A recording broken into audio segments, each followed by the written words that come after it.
Then come back with me to the Imperial Observatory." Fang Chen waved his hand, and with a serious expression said, "Please wait a moment. Allow me to first deliver the souls of the deceased of Kaiyang City." No sooner had his words faded than he raised his hand and beckoned. The 9 dragons' demon cauldron, left far away, immediately emitted a heavy sound of wind tearing as it flew over. Fang Chen took out the black Buddhist scripture from within, leaped up, and hovered in the sky above Kaiyang City. With a solemn expression, he slowly unfurled the scripture scroll in his hands. This sutra, the Hell-Pacifying Soul-Calming Scripture from the Buddhist domain of the Hell Realm, possessed the supreme divine effect of quelling all resentments, making it an ideal scripture for delivering the souls of the dead. As Fang Chen's deep chanting voice resounded above the ruins, streaks of profound black Sanskrit characters seemed to come to life, fluttering out from the scripture and drifting deep, like willow catkins, into Kaiyang City below.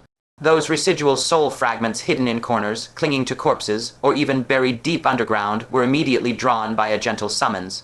They transformed into motes of light, rising into the air and racing to converge upon the Sanskrit characters, finally coalescing into one complete ethereal soul after another. In about the time it takes to drink a cup of tea, when the last verse was finished, the sky above Kaiyang City was densely suspended with souls. No longer bearing malice, they laughed joyfully, and following the swirling Sanskrit characters, ran toward the restful place in the great beyond.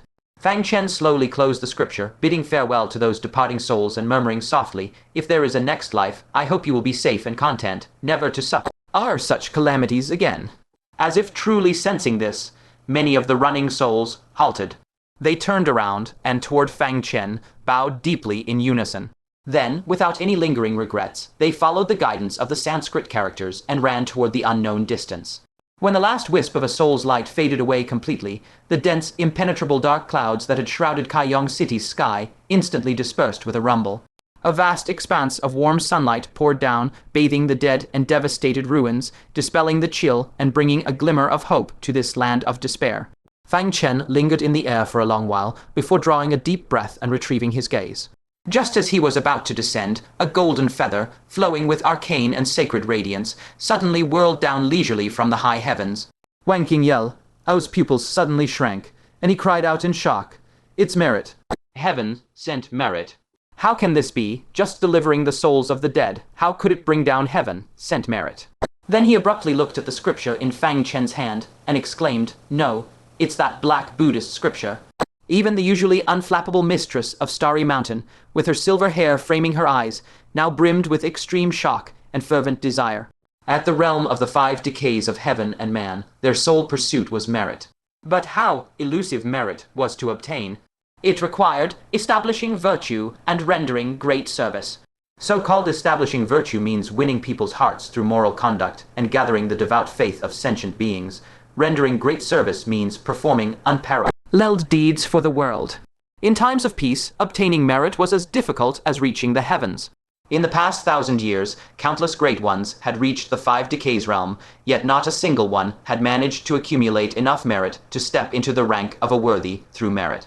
Yet this Fang Chen, merely by delivering a group of insignificant deceased, had been rewarded with merit by heaven. How could any expert at the 5 decays of heaven and man remain calm? But under the greedy gazes of the crowd, when that golden merit feather landed on Fang Chen, it simply passed straight through his body, unable to stay at all. Wang Qingyao, pained, slapped his thigh and wailed regretfully, "Aya, he's only at the nascent soul stage. His physical body can't retain the merit." Seeing Fang Chen unable to retain the merit, Wang Qingyao's heart ached as if bleeding. He wished he could pounce over immediately and catch the falling, dissipating merit. Alas, this merit was bestowed by the heavenly Tao upon Fang Chen, and no one else could snatch it. The mistress of Starry Mountain also bit her red lip lightly, her beautiful face filled with regret. For one at the 5 decays of heaven and man, watching merit go to waste before their eyes was more painful than death itself. But who would have thought, just as the merit feather was about to fall to the ground and disperse, it seemed to suddenly sense something, whirled up again, and drifted to Fang Chen's chest. Then, with a flash of golden light, it directly vanished into his embrace. More precisely, into the spatial mirror inside his robes. Inside the mirror space, the little qilin was sprawled lazily on the ground.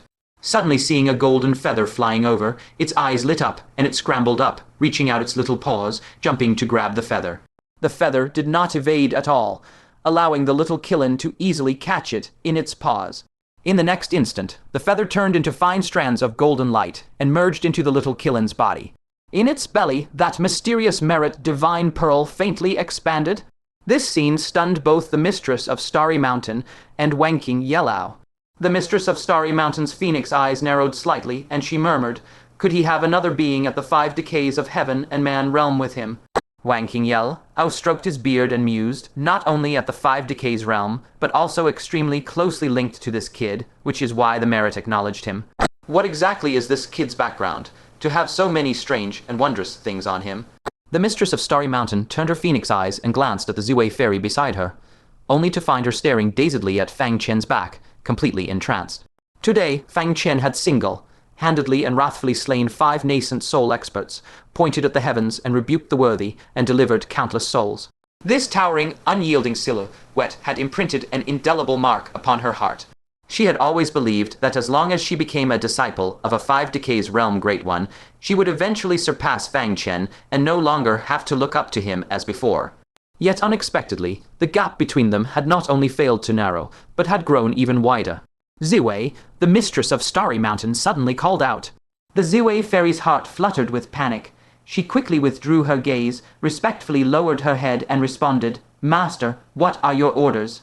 The mistress of Starry Mountain said calmly, the matter of the heavenly abyss, 7 cities, ends here. The heaven, conquering Grand Marshal has been executed, and heavenly remnant city has met its deserved fate. We must now look forward. In less than a month, the ancient giant will arrive. We must still focus on the greater picture. She paused slightly before continuing, therefore, you must temporarily endure this grievance and continue to fulfill your marriage contract with the young city lord of heavenly remnant city. The Ziwei fairy's figure trembled violently, and she cried out, what? It was not only the Ziwei fairy who was shocked. The remaining members of heavenly remnant city were also greatly surprised. Earlier, the mistress of Starry Mountain and Wanking Yellow had joined forces to put the heavenly remnant city lord to death. The two sides had long been at daggers drawn, and this conflict was almost irreconcilable. At such a critical moment, she still intended to marry the Ziwei fairy to the young city lord. This news caused Wanking Yellow to furrow his brows in suspicion. He had dealt with the mistress of Starry Mountain for many years, and knew that this junior's mind was as deep as the sea, never doing anything without purpose. What scheme was this? The Ziwei fairy's face was now pale as paper, her eyes filled with terror and despair. Subconsciously, she looked toward Fang Chen, her heart overwhelmed with despair.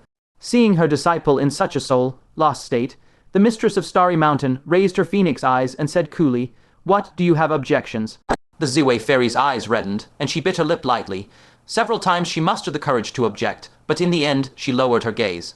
Slowly nodding, her voice trembling with a hint of despair, she said, Disciple, we'll follow your arrangements, master.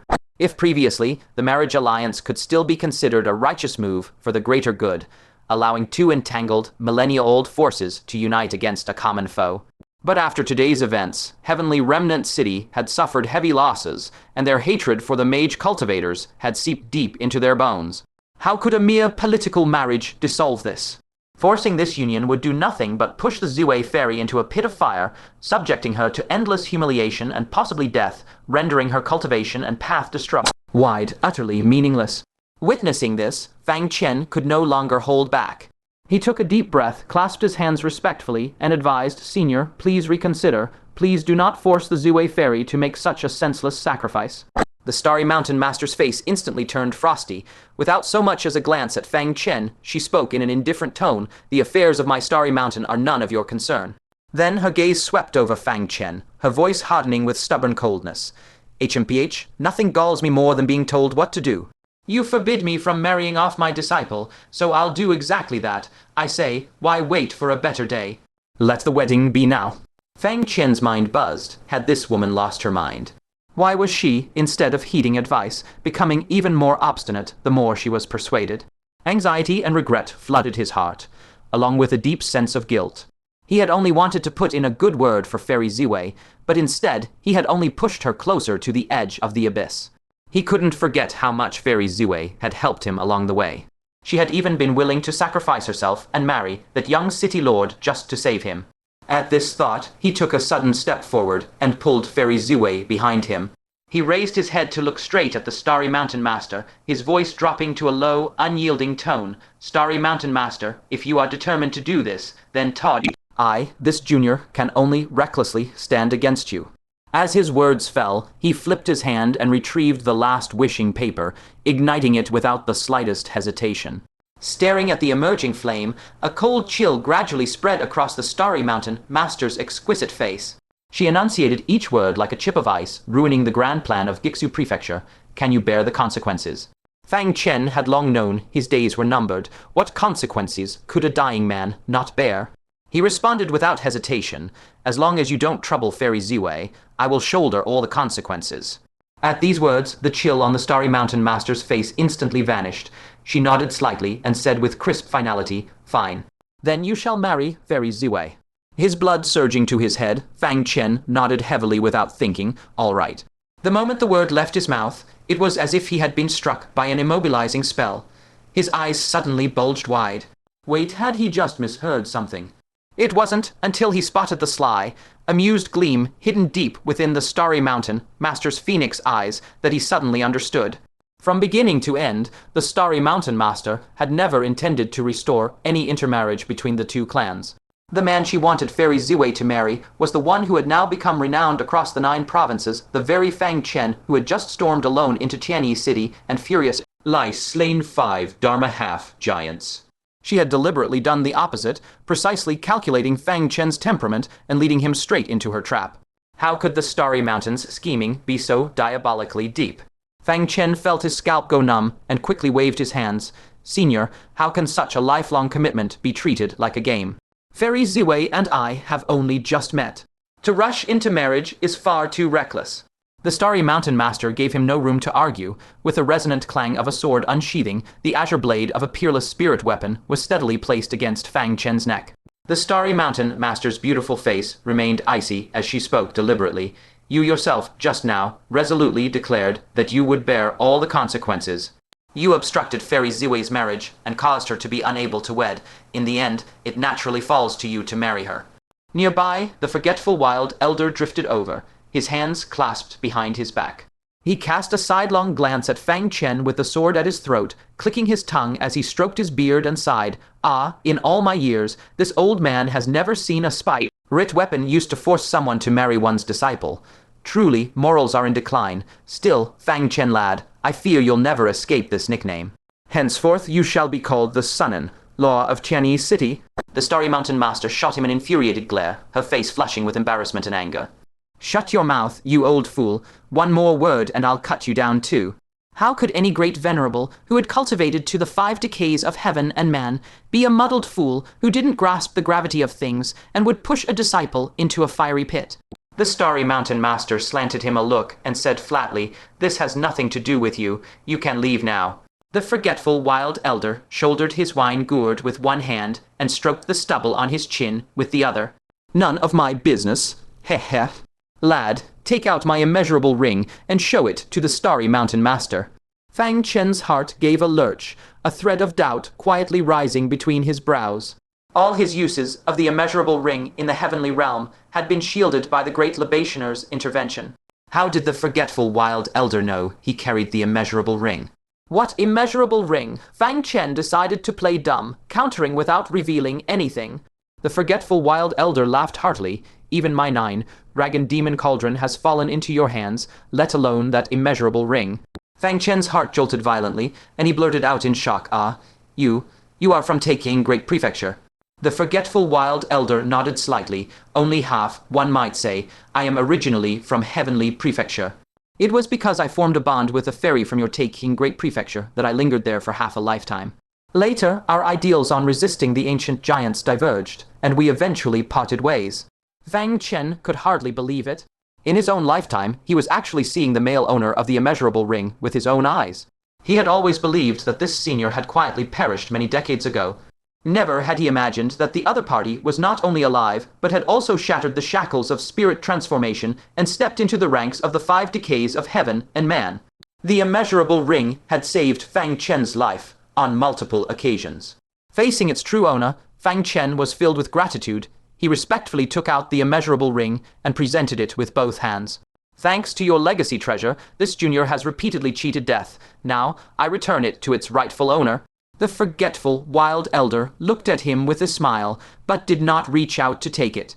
When I left behind the immeasurable ring, the 9, dragon demon cauldron, and that lightning Dao art, I intended them as gifts for a destined one. Since you have obtained them, they belong to you. With his mention of the 3 pure ones' thunder shadow, the other's identity was confirmed beyond all doubt. Fang Chen clutched the immeasurable ring, his heart surging with emotion. To think that you, senior, have emerged from madness and forged a supreme position among mortals. If that senior knew from beyond the grave, she would surely be deeply comforted. The smile on the forgetful wild elder's face slowly faded. With a soft sigh, he asked, when did she fall? Fang Chen held nothing back, reporting to you, senior, around 100 years ago.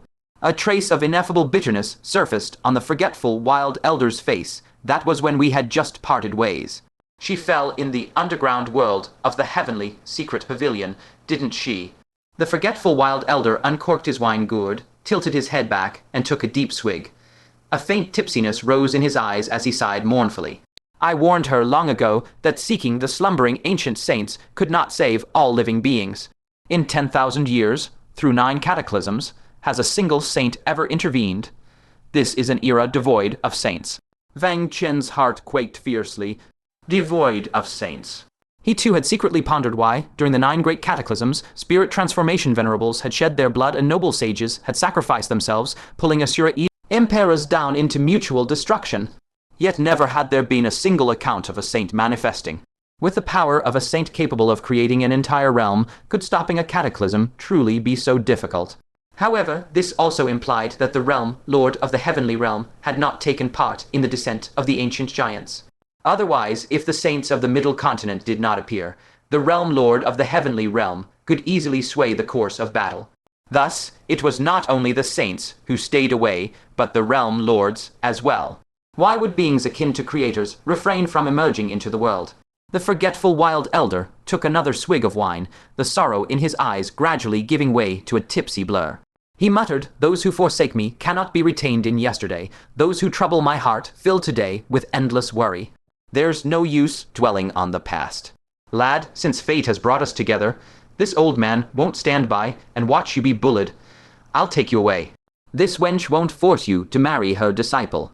Before his words had fully faded, the forgetful wild elder already reached out and grabbed for Fang Chen's wrist. But a faint, hazy azure light suddenly burst forth, separating the two. The Starry Mountain Master's silver hair billowed in the wind. Her gaze was sharp and contemptuous as she said coldly, Fang Chen, don't think this old coot has your best interests at heart. Half a month ago, he took in a female disciple wounded by love. Right now, he intends to seize you to marry her, to heal his disciple's broken heart. What the hell? So all that nostalgic chatter earlier had been a ploy to play the emotional card and lower his guard. In truth, he had been quietly digging a deep pitfall. Among those great venerables at the 5 decays of heaven and man, there truly wasn't a single simple-minded soul. The Starry Mountain Lord continued, no one knows the beauty or martial aptitude of his disciple, but my disciple, Fairy Ziwei, is truly the #1 beauty of returning ruin prefecture. She even possesses a mysterious martial constitution. If one day that constitution is awakened, stepping into the 5 declines of heaven and man will be effortless. I needn't tell you which one to choose, right? The old man of forgotten passions pulled a long face and said unhappily, Fang Chen is my fated one, and you want to snatch him too. The Starry Mountain Lord chuckled. Are you the only one with a fated connection to him?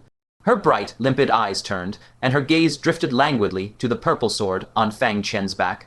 She looked down at the azure sword in her hand, then tossed it into the sky. The azure sword flew into the air, the ancient tree patterns on its blade rippling like water, as if they had come to life. A scene Fang Chen never expected suddenly unfolded. The purple sword on his back, as if under a powerful summons, uncontrollably unsheathed itself and flew beside the azure sword. The two swords chased each other in midair, each emitting brilliant arcs of azure and purple light, intertwining into a circular curtain of azure and violet. Fang Chen looked astonished. What is this? He could see that the two swords seemed to have once been one, deeply attracted to each other.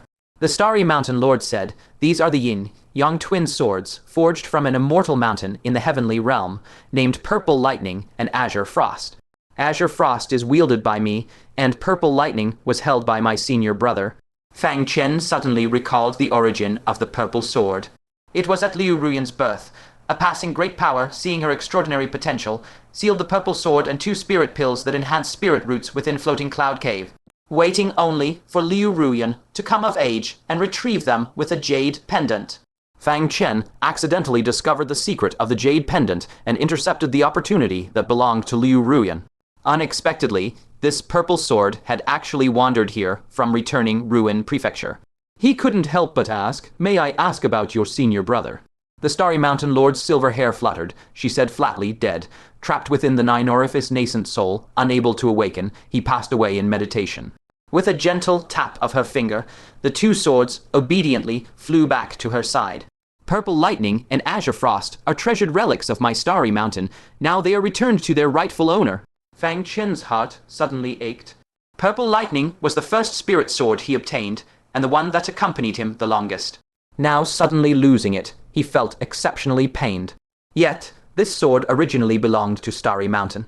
However, the Starry Mountain Lord changed tack, saying, "If you are willing to marry Ziwei, I will return Purple Lightning to you and give you Azure Frost as well as the dowry I prepared for Ziwei." Fang Chen's heart pounded. Even Azure Frost would be given to him. How rare are supreme, grade spirit swords. Back when he went to the Heavenly Realm on a reconnaissance mission, the reward of a superior, grade spirit sword he earned through countless perils still hasn't been fulfilled yet. Now, just by marrying Fairy Ziwei, it would be easily within his grasp. Venerable Lianjing, hearing this, was deeply tempted. She gently nudged his arm and lowered her voice. "What are you hesitating for? This is a great deal that gains you both beauty and wealth. Marry the number 1 beauty of returning Ruin Prefecture, and get a supreme, grade spirit sword as a reward. Even as a woman, I'm tempted. Even in wild dreams, one wouldn't dare to dream like this, right?" But after a brief moment of temptation, Fang Chen shook his head slightly and said, "Thank you for your kindness, senior, but it's better for Purple Lightning to return to its original owner." He knew full well that this was an immense stroke of good fortune. But he had his own considerations. First, he wanted his women to be with him out of genuine feelings, like Fairy Yunshang and Gong Kei. A bond forced by external things will eventually fall apart because of them. Second, his lifespan was already short. Why should he hold back Fairy Ziwei for a lifetime? Fairy Ziwei treated him well. If he married her, he would actually be harming her. Finally, he also had to consider the matters after his death. His many magical treasures each had their own origins. For something like Purple Lightning, which had an owner, returning it to its original master was the best outcome. Stubborn fool, the Starry Mountain Lord's phoenix eyes suddenly chilled, and she said sternly, "Do you think this seat is too easy to talk to?" Her status was that of a great venerable of the 5 declines of heaven and man, and moreover the supreme ruler of the human mage cultivators of returning Ruin Prefecture. For the marriage of her disciple, she had employed clever stratagems and tempted with profit, already completely lowering the dignity of a great venerable. But Fang Chen repeatedly prevaricated, undoubtedly causing her to lose face. At this time, Fairy Ziwei, who had remained silent all along, her eyes dim and lifeless, spoke softly. "Young Master Fang, do you look down on me? Do you need to see my true face?" Fang Chen sighed lightly and gently explained, "Fairy Ziwei, you misunderstand. Since you are acclaimed as the number 1 beauty of returning Ruin Prefecture, your appearance must be extraordinary. Still, I feel that matters between men and women are not child's play." Upon hearing this, Fairy Ziwei felt a trace of scorn in her heart. Were there not plenty of women around this man? Why then, when facing those women, did he not think it was child's play? Only when it comes to me does he use such excuses. Her eyes abruptly turned cold, and she said chillingly, "What if I insist you marry me? You ate my 6th grade spirit pill, received my starlight protection, and for saving your life, I willingly sacrificed myself. Do you act as if none of this ever happened?" Fang Chen was momentarily speechless, only feeling his throat tighten. He naturally hadn't forgotten, but did he have to repay the favor by marrying Fairy Ziwei? Fairy Ziwei's tone grew sharper, word by word. "Whether you think I'm morally coercing you, or forcing you against your will, you must marry me. And I want the wedding today." On the Starry Mountain, Lord Sternface, a rare smile actually appeared. She nodded slightly in approval and said, "Well spoken, my disciple should be like this." With a fierce sweep of her wide sleeve, a brilliant stretch of starlight instantly condensed into a rope, firmly binding Fang Chen as she coldly shouted, "Come with me back to Starry Mountain." Fang Chen's expression changed drastically, and he hurriedly cast a pleading glance at Venerable Lianjing beside him. Venerable Lianjing slightly furrowed her brows. Seeing Fang Chen being forced into marriage, she also felt a twinge of discomfort in her heart. But on second thought, she felt that some of Fang Chen's ideas were too sentimental. Marriage between a man and a woman does not necessarily require feelings. If mutual benefits are sufficient, why not do it?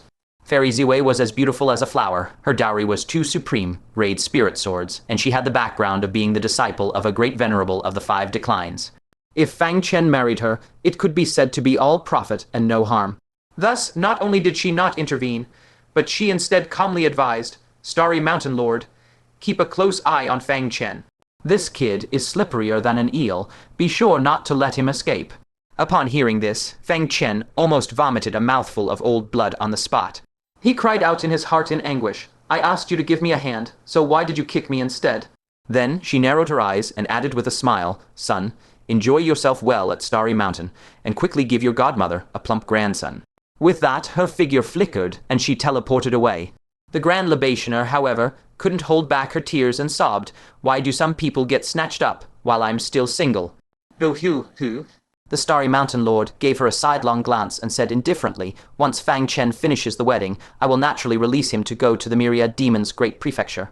Before leaving, she also coldly glanced at the old man of forgotten passions. Seeing that the other party did not intervene, she snorted lightly, "You know what's good for you." Bound tightly by the starlight rope, his magic power stagnated throughout his body, completely unable to break free, Fang Chen had no choice but to follow the Starry Mountain Lord to Starry Mountain. The old man of forgotten passions sighed helplessly, flipped himself onto the plump white rabbit, and drunkenly muttered, "No helping it. Our affinity can't compare to theirs after all. But that boy Fang Chen, his waters run too deep. The Starry Mountain Lord can't handle him. Hehe." The big white rabbit nodded as if half, understanding, stretched out its 4 hooves and dashed off in a puff of smoke. Seeing everyone had left, the Grand Libationer also stopped her tears. She flicked her sleeves, and with a flicker of her figure, instantly vanished from the spot. The City Lord of Heavenly Remnants slowly wiped the blood from the corner of his mouth, his gaze sweeping over the utterly ruined city wall, then falling upon the mangled bodies of the 5 great generals, cold light flashing in his eyes as if he would devour someone. The young City Lord clenched his fists tightly, his voice hoarse with grief and indignation. "Father, are we just going to let this go?" For 1,000 years, it had only been them, the half-giants, bullying others. How had they ever suffered such brutal persecution? That Fang Chen slaughtered so many of their half-giants, yet in the end got away scot-free, completely unscathed. Not only did 2 great exalts of the 5 celestial decays step forward to protect him, but the great Libationer also indulged him, and even the ancient saint openly shielded him. This is utterly unfair. The City Lord of Heavenly Remnant City restrained the emotion in his eyes, slowly crouched down, gently patted his son's shoulder, and said with a steady gaze, "As a qualified hunter, one must know how to lie low. At the critical moment, deliver a fatal strike to your prey." As he spoke, he silently raised his head, his profound gaze turning toward the vast heavenly realm above. Meanwhile, on the ruins of the 7 cities of Heavenly Abyss, Fang Chen had finally finished chanting the last Sanskrit scripture and sent off the final wandering soul. He had specifically requested the Master of Starry Mountains to make a detour through the 7 cities of Heavenly Abyss on this journey, precisely for this matter. Fang Chen likewise liberated every last soul from the other 2 similarly slaughtered cities. Just like before, 2 more merit feathers descended from the sky, all of which were absorbed by the obedient little qilin. The Master of Starry Mountains stared silently at the ruined celestial pivot city, her phoenix eyes filled with complex emotions. Fang Chen slowly closed the Sutra of Quelling the Underworld and Soothing Souls, and respectfully said, "Senior, this junior has a question to ask you."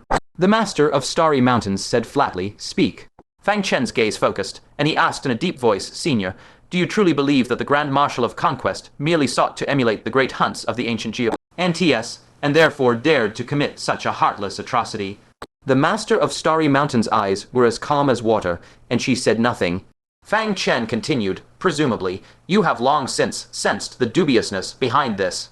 No matter how arrogant and reckless the Grand Marshal of Conquest may be, he should still know what a monstrous crime it would be to swallow the lives of 3 entire cities in one. Breath, how could he dare commit such a monumental mistake merely for a little amusement?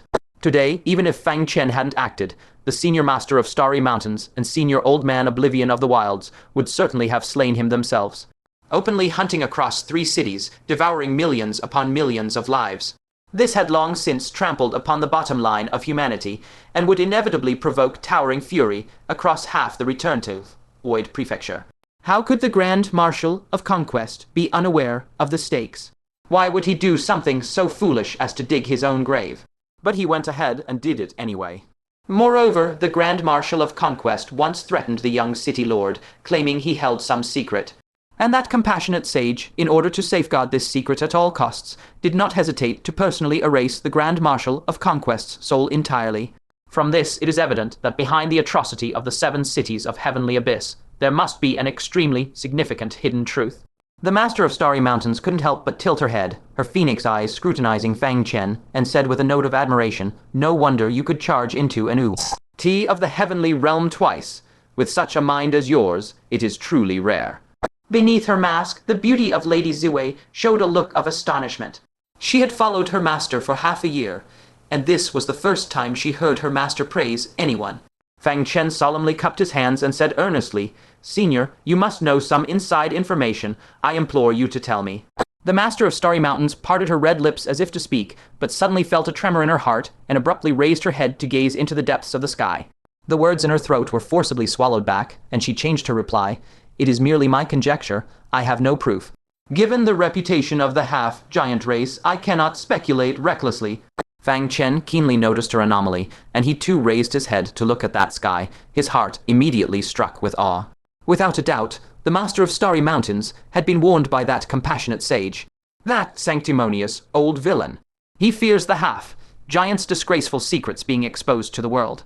But the Master of Starry Mountains might hold reverence, yet Fang Chen, a man already doomed to die, had nothing to fear. Fang Chen lowered his voice and said slowly, "Senior, even if you say nothing, I have already deduced something. When you and Senior Old Man Oblivion of the Wilds joined forces that day to kill the City Lord of Heavenly Remnant, it was hardly an impulsive act of venting anger, was it? You must have realized that there was an unavoidable reason the half-giant race must be exterminated. That is why you were willing to pay any price to eliminate him and prevent future calamities. For those who have reached the realm of the 5 celestial decays, they would hardly be swayed by mere emotions. Take the City Lord of Heavenly Remnant, for example. He clearly hated me to the bone and wanted to hack me into 8 pieces. Yet the moment Lady Ziwei agreed to continue the marriage alliance, he calmly spared me. If even a half-giant can do that, it makes no sense for seniors like the Master of Starry Mountains and Old Man Oblivion of the Wilds to act impulsively. The Master of Starry Mountains didn't answer. She merely raised her hand and grabbed at the void beside her. Space immediately rippled, and a fairly attractive female venerable slowly floated out of the emptiness. The Master of Starry Mountains pointed a finger at the female venerable's forehead. The female venerable slowly opened her eyes, but they were utterly dull and vacant. She only woodenly surveyed her surroundings. She didn't even recognize the great venerable of the 5 celestial decays standing before her. Fang Chen's pupils contracted sharply, and he blurted out in shock, "Her memories have been erased, and not a trace remains." Hong Xiu had once said that the memories of a deity transformation venerable were never so easily wiped clean. Thus who erased this female venerable's memories was self-evident. This also perfectly resolved a small question in Fang Chen's mind. That was, how could the Grand Marshal of Conquest, by his own power, devour 3 cities and capture the female venerable guarding the 7 cities of Heavenly Abyss alive? Because there was simply more than just the Grand Marshal of Conquest present at the time. That compassionate sage was there too. Fang Chen felt a blaze of fury and said through gritted teeth, "Why does he shield the half-giant so? Could he be a half-giant himself?" The Master of Starry Mountains slowly shook her head, her tone firm. "He is human, a native human of the return to Void Prefecture." Fang Chen was even more puzzled, frowning tightly. "Then why does he still show such favoritism to the half-giants? This man is not as benevolent as rumors say." "Against us humans, he shows no mercy at all. 1,000 years ago, had he not come forward to protect the half-giants, they would have been jointly annihilated by the myriad races long ago. They would not have survived to become a plague today, nor would such a human tragedy have occurred. The master of Starry Mountains asked indifferently, "You have seen Sage of Heavenly Eye, who fought the remnant soul of the giant emperor for 1,000 years, and also great Venerable Abel Wu Gu, who betrayed humanity and joined the ancient giant camp out of fear of death, right?" Fang Chen nodded, pressing, "What does senior mean?" The master of Starry Mountains glanced at the sky, veil with some trepidation, then meaningfully lowered her voice. "What I want to say is, in that war 1,000 years ago, not all great venerables of the 5 celestial decays dared to face the ancient giant's head on." Fang Chen furrowed his brow slightly, thinking to himself, is there another layer of meaning behind these words? There must be many who dared not fight the ancient giants to the death. Yet why did she single out the 5 celestial decays? In that very instant, Fang Chen suddenly understood. His face surged with an irrepressible fury. The master of Starry Mountains was telling him just how that sage of compassion obtained his sage realm. In the great war against the ancient giants a millennium ago, the sage of compassion, then one of the 5 celestial decays, feared death and cowered in hiding, clinging to life until the war ended. But precisely because he did not participate in that great battle, he earned no merits and naturally could not, like the other 5 celestial decays who distinguished themselves, cross that heavenly chasm and step into the realm of a sage. So he turned his schemes to the half-giants, those who, like him, clung to life and sold out their own race.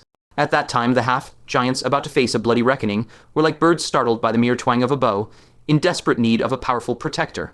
With just a rallying call, the Sage of Compassion easily won the faith of their entire race.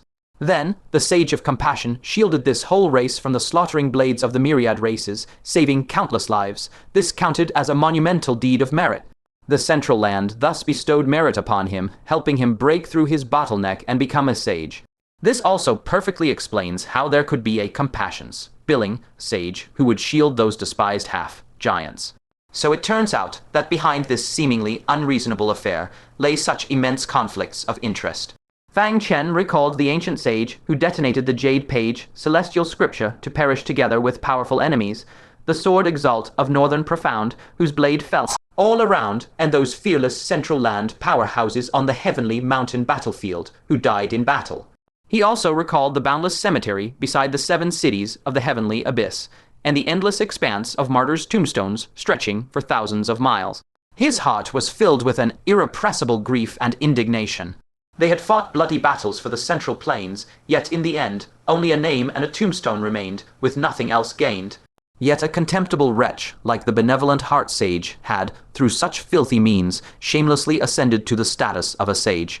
Was this fair? Fang Chen could no longer hold back and questioned in a deep voice, were the ancient sages blind? How can protecting half-giants be considered a meritorious deed? The so-called half-giants are nothing but a group of cowards who, fearing being hunted by the ancient giants, willingly drank the blood of the ancient giants and thus evolved into traitors. It is hard to say how many evil deeds they committed for the ancient giants during that chaotic war, or how many of their own people they harmed. Wiping them out completely, wouldn't that be a true meritorious deed? Why is protecting them considered a meritorious deed? The Lord of the Starry Mountain looked at Fang Chen, his face full of righteous fury and indignation, and suddenly understood why everyone liked him so much. Whether it was the grand libationers of various prefectures or the cold-faced compassionate Mirror Venerable, they all took special care of him. It was because they all saw in Fang Chen their former selves still burning with passion and the future of the Central Plains. She patiently explained, "Mer, it is a rule of heaven and earth, jointly created by the 9 ancient sages. It cannot be altered by the will of any single ancient sage. Although half-giants carry half the bloodline of ancient giants, the blood of the Central Plains also flows within them. Therefore, they are still judged as beings of the Central Plains. And saving beings of the Central Plains is a meritorious act." That benevolent heart sage precisely exploited this loophole. Fang Chen grew even angrier and said furiously, "Such a person is worthy of being a sage." Hearing this, the Lord of the Starry Mountain couldn't help but click her tongue in secret. Such words were utterly blasphemous. Perhaps only Fang Chen could utter them in front of the benevolent heart sage. He had the protection of an ancient sage, so even if the benevolent heart sage was furious, he could only endure it. If it were anyone else daring to slander a sage like this, they would have long been erased from the world. The Lord of the Starry Mountain carefully transmitted her voice, "Don't be too angry. You destroyed 5 of his giants at the Dharma manifestation realm in one breath and still escaped unscathed. That made him suffer greatly. Fang Chen looked surprised and replied via voice transmission, "What do you mean by that?" The Lord of the Starry Mountain explained, "The spirit transformation realm has the 5 declines of heaven and man tribulation, and sages naturally have their own tribulations. The tribulation of the sage realm is called the 3 calamities. It is a tribulation even more terrifying than the 5 declines of heaven and man. Under normal circumstances, it occurs once every 1,000 years. If one can safely endure the 3 calamities, one can ascend to the position of an ancient sage. But if one cannot overcome them, at best, one's laws are damaged and one's Dharma body injured. At worst, one falls directly. According to the timeline, the benevolent heart sage's first calamity should have occurred only after the war with the ancient giants concluded. But for some unknown reason, his first calamity struck a year ago, prematurely. He failed to overcome it. Although he survived, he was seriously injured, and even his own laws were damaged. That is precisely why the bit of the heavenly eye sage law within you could shatter his law of time reversal. Under normal circumstances, such a thing would be absolutely impossible." Only then did Fang Chen nod in sudden realization, saying, "That counts as good news. He brought this upon himself. But what does this have to do with me killing those 5 Dharma manifestation half-giants?" The Lord of the Starry Mountain continued transmitting. Of course, there is a connection. He only temporarily evaded the first calamity. Before long, it will return with a vengeance, and in his current state, it will be very difficult for him to endure. For a sage to survive a dangerous tribulation, they need a great deal of virtue to protect their body. Now, you killed more than half of the Dharma manifestation powerhouses in Heaven's remnant city, causing public outrage and resentment. Yet, as their protector, he can do nothing to you. This will cause some of the half-giants in Heaven's remnant city to waver in their faith toward the benevolent heart sage. And once faith wavers, it becomes difficult to gather virtue. Thus, your actions have created an enormous problem for the benevolent heart sage. If he falls during the tribulation, you would be at least 30% responsible." Upon hearing this, Fang Chen slapped his thigh and said with deep regret, "I knew it. I killed too few, didn't I? If I had slaughtered half of Heaven's remnant city and still escaped unscathed, wouldn't the effect have been even better? How about I go back now and kill some more?" At this moment, the Lord of the Starry Mountain also felt a hint of admiration for Fang Chen. This guy was decisive and ruthless, which suited her taste perfectly. But she still shook her head and said, "Forget it." That previous time, a grand libationer had secretly obscured the benevolent heart sage's perception. Now he is on guard and will not have his perception easily blocked again. Finally, she cast a deep look at the devastated city below and said meaningfully, "In any case, be more careful with half-giants from now on." She spoke in a roundabout way because the benevolent heart sage was watching, so she could not be too direct. She could only warn him thus. Fang Chen replied calmly, "Senior, rest assured, I have never regarded half-giants as fellow humans, and even less so in the future." The Lord of the Starry Mountain nodded, "As long as you know in your heart." Fang Chen cupped his hands in salute and said, "Thank you, Senior, for answering my questions until we meet again." The Lord of the Starry Mountain instinctively nodded slightly and gently urged, "Be very careful on your journey." But before she finished, she suddenly realized, grabbed Fang Chen, who was about to shoot into the sky, and held him firmly, laughing in exasperation. "You little bastard, you almost led me astray." "Who said you could leave?" "You're coming with me obediently back to the Starry Mountain to get married." She finally understood completely why the compassionate Mirror Venerable had specifically reminded her before leaving to keep a close eye on this kid.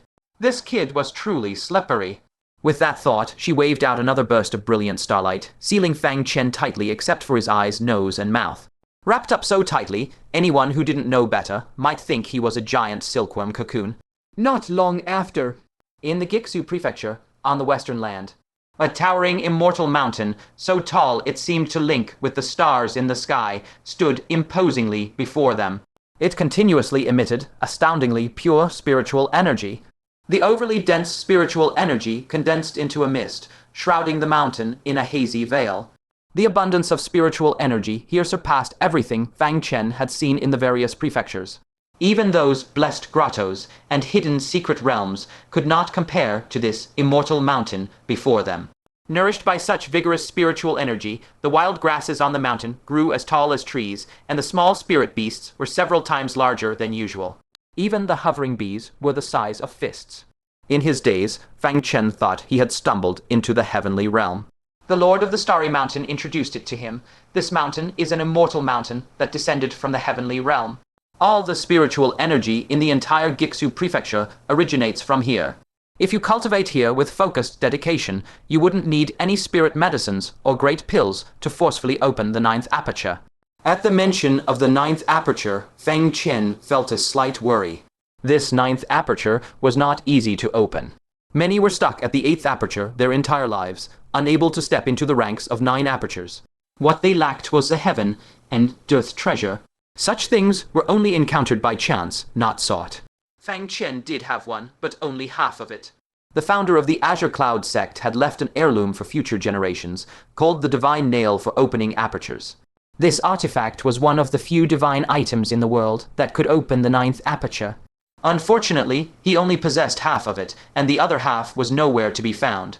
Yet this immortal mountain before them could naturally allow cultivators to open their apertures easily. Its power was not hard to imagine. When they were about to reach the peak, a burst of laughter and playful sounds of women drifted into their ears. "Senior Sister Chen, you really have no shame. You embroidered Fang Chen's portrait under your pillow and kissed it all night long. Haha, as if you're not lewd yourself. You stitched his name onto your belly band. What, do you plan to smother him to death with those?" All right, stop arguing. We're all good sisters here." "Shut up, you fake, innocent green tea bitch. You're the lewdest. You look at erotic paintings, then cut out the head and swap it with Fang Chen's." Fang Chen happened to pass close by and overheard the entire exchange with crystal clarity. His face stiffened, his throat bobbed, and an awkward low grunt escaped his lips. He cursed inwardly. What outrageous, beastly talk was this? Was this something a grown man like him should be hearing? Fang Chen couldn't help lowering his voice and grumbling to the Starry Mountain Lord, Senior, "Shouldn't the atmosphere in your Starry Mountain be reined in a little?" Caught off guard, a tinge of embarrassment surfaced on the Starry Mountain Lord's face. But immediately after, her phoenix eyes widened as she scolded him bitterly. "Isn't it your fault for being too flamboyant? Why did you have to go to the heavenly realm for no reason, save the Star Abyss Great Lord, clash with the 5, Star Giant King, and slay the Immaculate Great Lord? Now my young female disciples in Starry Mountain can't even focus on their cultivation." The purple tenuity fairy beside her finally couldn't hold back and let out a soft PFFD of laughter. Giksu Province and Hunyuan Province had always maintained close ties. Hence, the recordings of Fang Chen's deeds in the heavenly realm had long reached this place. His various heaven-defying exploits had already caused a massive stir. Among the younger generation, this impact was particularly intense. Young men all boiled with excitement, treating Fang Chen as their role model and cultivating assiduously. Young women, on the other hand, were mostly filled with admiration. What girl wouldn't adore such a handsome, heroically peerless pride of heaven? Since Starry Mountain was entirely composed of female disciples, this trend grew even more rampant. In comparison, the behavior of these few senior sisters right now was still relatively normal. According to what Purple Tenuity Fairy knew, a few obsessively infatuated senior sisters were working hard to hoard top, raid spirit stones, preparing to travel to take, in grand PR ovens in person to meet Fang Chen. It was truly madness beyond belief. Throughout the whole sect, only she and her master could remain somewhat composed. She was calm because she had known Fang Chen all along. Her master's calm, on the other hand, was a matter of temperament. The more others praised those recordings, the more she dismissed them with contempt. But how could she withstand Fang Chen's fame flooding the world? Disciples discussed him ceaselessly. Wherever the master went, Fang Chen's deeds filled her ears. She had heard so much that her ears were almost calloused from it. Thus, only now could she rattle off Fang Chen's exploits by heart and grumble non-stop. Upon hearing this, Fang Chen couldn't help rolling his eyes and said speechlessly, "You blame me for that too." As they landed on the mountaintop, those disciples were startled and hastily stopped their chatter, stepping forward one after another to pay their respects. In unison, they bowed and exclaimed, "We greet the Great Lord." The weakest among these disciples was already at the core formation stage, and the strongest had reached the 7 orifices nascent soul stage. Apart from all being female, their most defining trait was their youth. The youngest were barely teenagers, and the oldest were only in their early 30s. A 7 orifices nascent soul cultivator in her early 30s would be considered a peerless pride of heaven, not just in Taking Grand Province, but in any province of the Central Plains. yet in Starry Mountain it felt perfectly natural. This was entirely thanks to the excessively dense spiritual Kai of the immortal mountain. Cultivating slowly here was hard to manage even if one tried. The Starry Mountain Lord glared fiercely at them. If you've got nothing to do, then cultivate more. Discussing Fang Chen all day. Don't you feel ashamed? These disciples were utterly embarrassing her. The few disciples were left brooding from the scolding. A slightly younger disciple, who seemed particularly favored, muttered under her breath, "How can cultivating be more important than Brother Fang Chen?" Infuriated, the Starry Mountain Lord turned and glared back at Fang Chen. Her eyes clearly said, "Look at what you've done, bewitching the disciples of my Starry Mountain into such a disgraceful state." At that moment, everyone's gaze reflexively converged on Fang Chen. There was no helping it, he was simply too conspicuous. His entire body was tightly bound by starlight, courtesy of the Starry Mountain Lord. Only his eyes, 2 nostrils, and mouth were left exposed. Even a pig being prepared for the new year probably wasn't trussed up so thoroughly. The female disciple, who had embroidered Fang Chen's name on her bellyband and declared she would smother him to death, asked with a face full of confusion, "Great Lord, what have you captured and brought back?" The Starry Mountain Lord replied coolly, "Purple Tenuity's groom." "Oh." The disciples were instantly dumbfounded. One of them couldn't help asking, "Great Lord, isn't junior sister Purple Tenuity's groom the young city Lord of Sky Remnant City?" The Starry Mountain Lord said flatly, "It's changed. Purple Tenuity is remarrying him instead." Upon hearing this, everyone looked incredulous. There were countless young talents across Gixu province, in terms of strength or status, who could surpass the young Lord of Sky Remnant City. "Great Lord, this man is merely at the nascent soul stage. Is he worthy of junior sister Purple Tenuity?" Others also voiced their indignation on behalf of Purple Tenuity Fairy. "Great Lord, junior sister Purple Tenuity is the heir of our Starry Mountain. Can't you find someone more outstanding for her? Aren't there young talents at the spirit-severing stage in our Gixu province? Wouldn't picking a nascent soul cultivator be too unfair to junior sister Purple Tenuity?" Although Purple Tenuity Fairy had once stirred envy, even jealousy, in their hearts, now witnessing her being married off to a mere nascent soul cultivator, they couldn't help but feel sympathy. Because Purple Tenuity Fairy was simply too exceptional. Half a year ago, when she passed by the Kaiyang in Taking Grand Province, she was inadvertently swept into a chaotic province-level teleportation array and accidentally transported to Starry Mountain in Gixu Province. She happened to land right before the grave of the late Great Lord's senior brother. The Great Lord, who had been in seclusion, was alerted and quickly confirmed Purple Tenuity Fairy's identity. It turned out that she was the nominal disciple the Great Lord's senior brother had taken years ago while traveling through Taking Grand Province. Now that her senior brother had passed away, the Great Lord took over the duty and accepted her as a disciple. She possessed an extremely formidable constitution. After the Great Lord partially awakened it, her cultivation advanced by leaps and bounds. In just half a year, under the Great Lord's day and night guidance, she had rushed from the foundation establishment stage all the way to the middle nascent soul stage, shocking the entire province. Not long ago, the Great Lord had arranged her marriage alliance with the young city Lord of Sky Remnant City. A powerful union between the two was deemed a most splendid match. No one expected that it would suddenly change now, and that the groom would be replaced. And replaced with someone at the nascent soul stage. The disparity was simply too great. Listening to everyone's grumbling, the Starry Mountain Lord could no longer be bothered. She declared decisively, "My decision is made. Swiftly prepare the wedding hall. I want them married today." She lifted her foot to leave. But on second thought, she halted and brought out 2 purple jade rings, one large and one small. Purple Tenuity Fairy recognized what they were at a glance. Her face paled slightly as she hurriedly said, "Master, is this necessary?" "He's here on our Starry Mountain. Could he possibly run away?" The Starry Mountain Lord replied, "It's always better to be careful." After speaking, she tossed the 2 jade rings outward. The small one flew before Purple Tenuity Fairy, slipped onto her wrist, and immediately transformed into a purple halo that embedded itself into her body. The large one flew straight toward Fang Chen. Seeing Purple Tenuity Fairy's resistant expression, Fang Chen immediately understood this was nothing good. Bound by starlight like a silkworm cocoon, he desperately twisted his body, trying to dodge. But the jade ring actually teleported directly over, firmly clasped around his wrist, and then sank into his body as well. Fang Chen asked in both shock and suspicion, "Senior, what is this for?" The Starry Mountain Lord said, "What are you panicking about? I'm making you the groom. Would I harm you?" This is the heart-to-heart ring. The two people bound by it cannot be more than 1,000 zhang apart. Is that so? Fang Chen's eyes flashed. He decisively executed the movement technique, Shadow in the Clouds. The Starry Mountain Lord did not obstruct him, allowing him to perform it. As a result, Shadow in the Clouds, which should have covered dozens of Lai in an instant, actually exploded violently when it reached 1,000 zhang from Purple Tenuity Fairy. Fang Chen attempted to forcefully fly past, but an unknown force pulled him back relentlessly, making it impossible for him to cross that 1,000 zhang boundary no matter what. Only then did the Starry Mountain Lord say, "Don't waste your strength. This is a high-grade spirit artifact.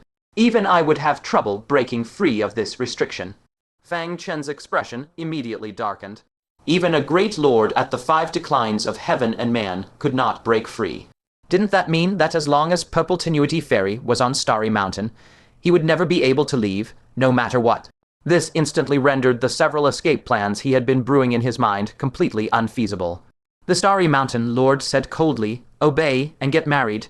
Don't do anything pointless." She turned to Purple Tenuity Fairy and instructed, "You, prepare for the wedding in peace." Since she had previously been betrothed to the young city lord, all the items needed for a wedding were already prepared. The phoenix coronet and radiant ceremonial robes were all present, nothing missing. Fairy Ziwei nodded, then suddenly remembered something. "Master, there is one more thing that requires your assistance." He carries a heavenly thunderstone within which all his magical treasures are hidden. To prevent him from escaping, it would be prudent to take away the stone first. The Master of Myriad Stars Mountain recalled Fang Chen's various tricks and said without hesitation, "Thank goodness you reminded me. That brat. We must not give him even the slightest chance." She reached out towards Fang Chen's chest and made a grasping motion through the air. A heavenly thunderstone flew into her palm. Fairy Ziwei said, "Master, let me safeguard it." The Master of Myriad Stars Mountain had no intention of keeping it herself anyway. After all, it was Fang Chen's property. If she took it somewhere he couldn't see, he might later accuse her of stealing, and she'd have no way to clear her name. So she casually tossed the heavenly thunderstone to Fairy Ziwei and instructed, "Notify me if anything happens. I shall go first to heal that female venerable." She calculated in her heart that amnesiac female venerable still needed a thorough examination to see if she could be helped to recover her wits. It was precisely because she was Kaiyang, the protector of the 7 cities of the heavenly abyss, that she had been subjected to the cruel treatment of the merciful heart sage. The Master of Myriad Stars Mountain could not bear to give up. Once the figure of the Master of Myriad Stars Mountain had completely vanished beyond the sea of clouds. Only then did Fairy Ziwei slowly shift her gaze to the heavenly thunder stone in her palm. She did not open it, however, but merely studied it quietly for a moment before carefully tucking it into her robes. "Fairy Ziwei, between you and me, we should have been quite familiar in the past, shouldn't we?" Fang Chen narrowed his eyes, scrutinizing Fairy Ziwei with a sharp gaze. There were not a few who knew that he used a heavenly thunderstone, but those who knew he had been using it all along were very few. Fairy Ziwei did not respond to him. In fact, she had no chance to respond at all, because as soon as the Mountain Lord left, the group of female disciples swarmed around with a clamor, each one sizing up Fang Chen with unfriendly expressions. "Junior Sister Ziwei, isn't this turning the world upside down? You and Master actually fear he might escape." "Exactly. Looking at this posture, it's as if our junior sister Ziwei is begging to marry him. If this gets out, those who don't know the truth will think that the disciples of Myriad Stars Mountain are desperate to get married."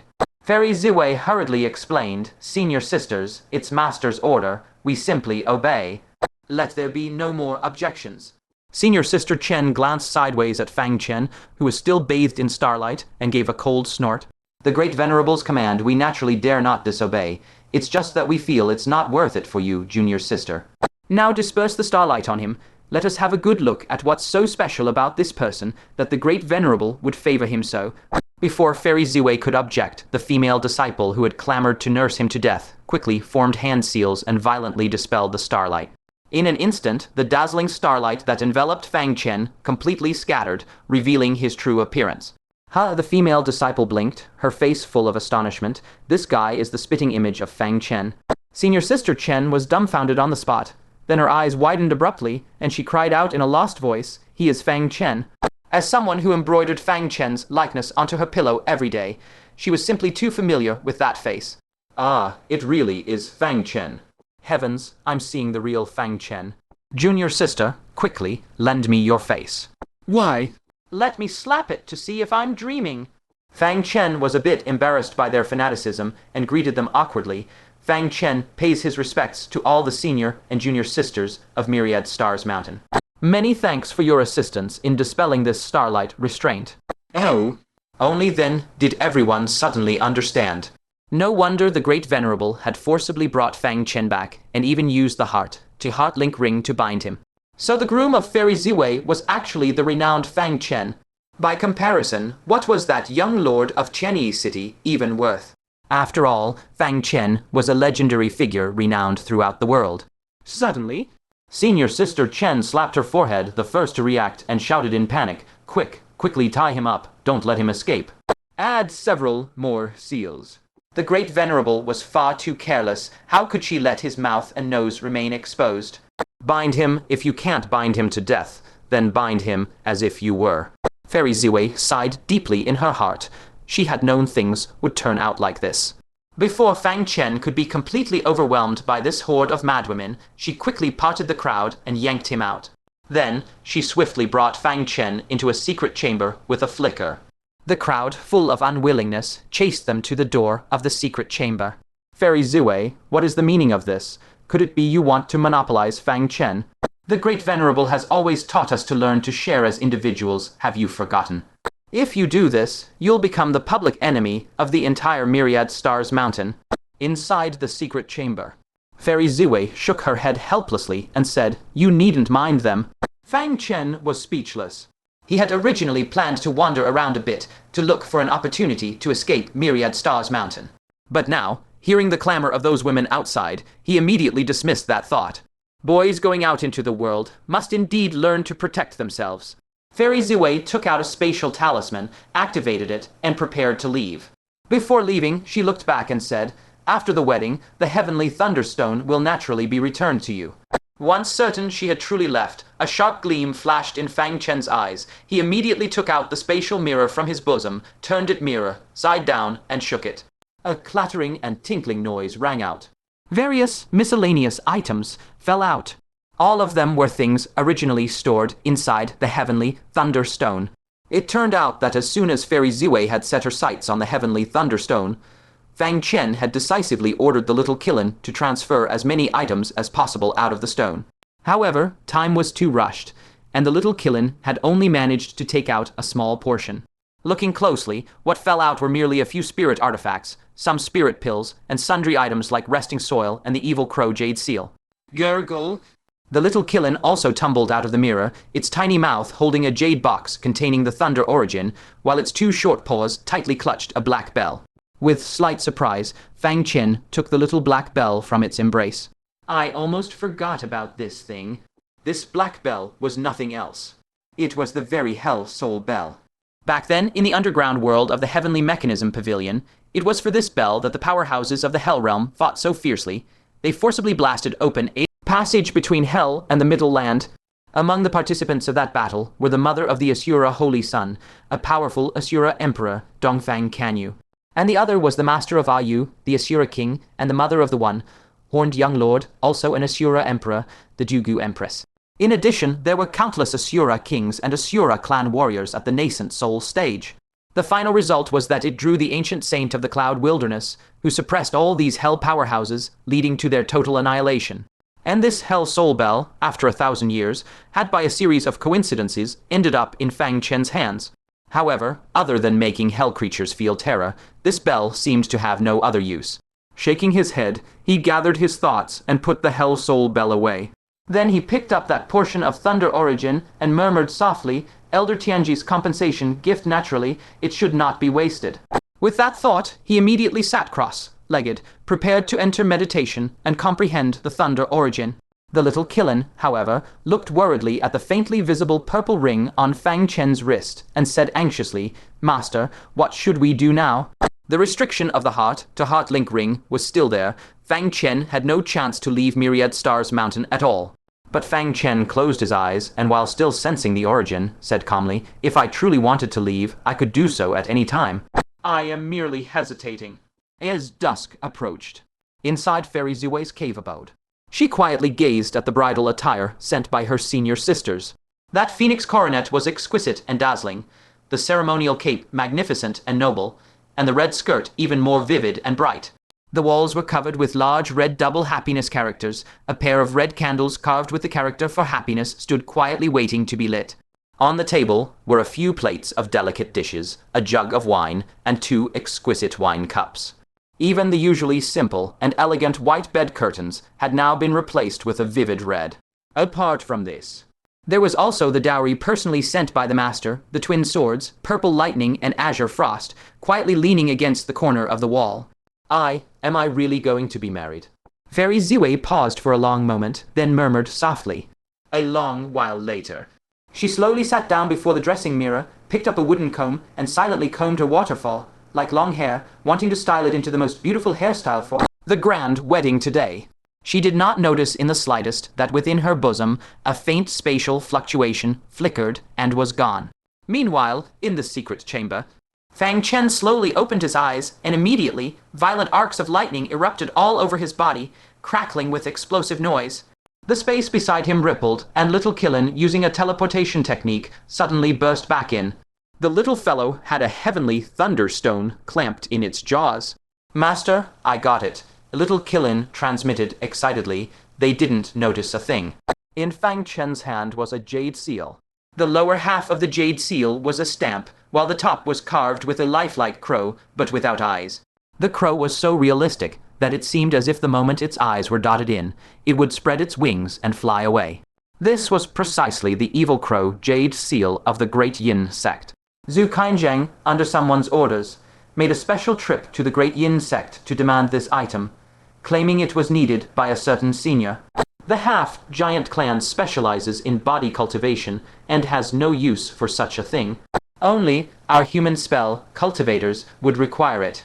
And the only senior who could make Kaiyang City go to such lengths to help must be the Lord of the Starry Mountains. This jade seal will stay here as a small token of compensation. Saying this, he looked down at the phantom image of a purple jade ring on his wrist. As he silently recited a mental mantra, a green, eerie eye slowly emerged on his abdomen. This was the replica eye he had seized from Wang Chengxiao. Back when the Lord of the Starry Mountains had activated this jade ring, Fang Chen had already secretly activated this eye, replicating the method to control it. Now, using it was effortlessly easy. The phantom image on his wrist rapidly solidified and finally transformed into a tangible purple jade ring. Fang Chen casually took it off and placed it on the table as well. A complex, inscrutable expression flickered in his eyes as he said in a low voice, "Let's go." With a thought, spatial fluctuations immediately enveloped him, teleporting him and little qilin away in an instant. When they reappeared once more, the starry mountains behind them were already far in the distance. Little qilin cheered, "We successfully escaped." Fang Chen, however, said calmly, "It's too early to celebrate. If the Lord of the Starry Mountains discovers it now, she could catch up in the blink of an eye. I'll disguise myself first." He happened to have a mask that even the great calamity of the 5 decays of heaven and man could not see through. As long as he put it on, even if the Lord of the Starry Mountains personally pursued him, she would not be able to recognize him.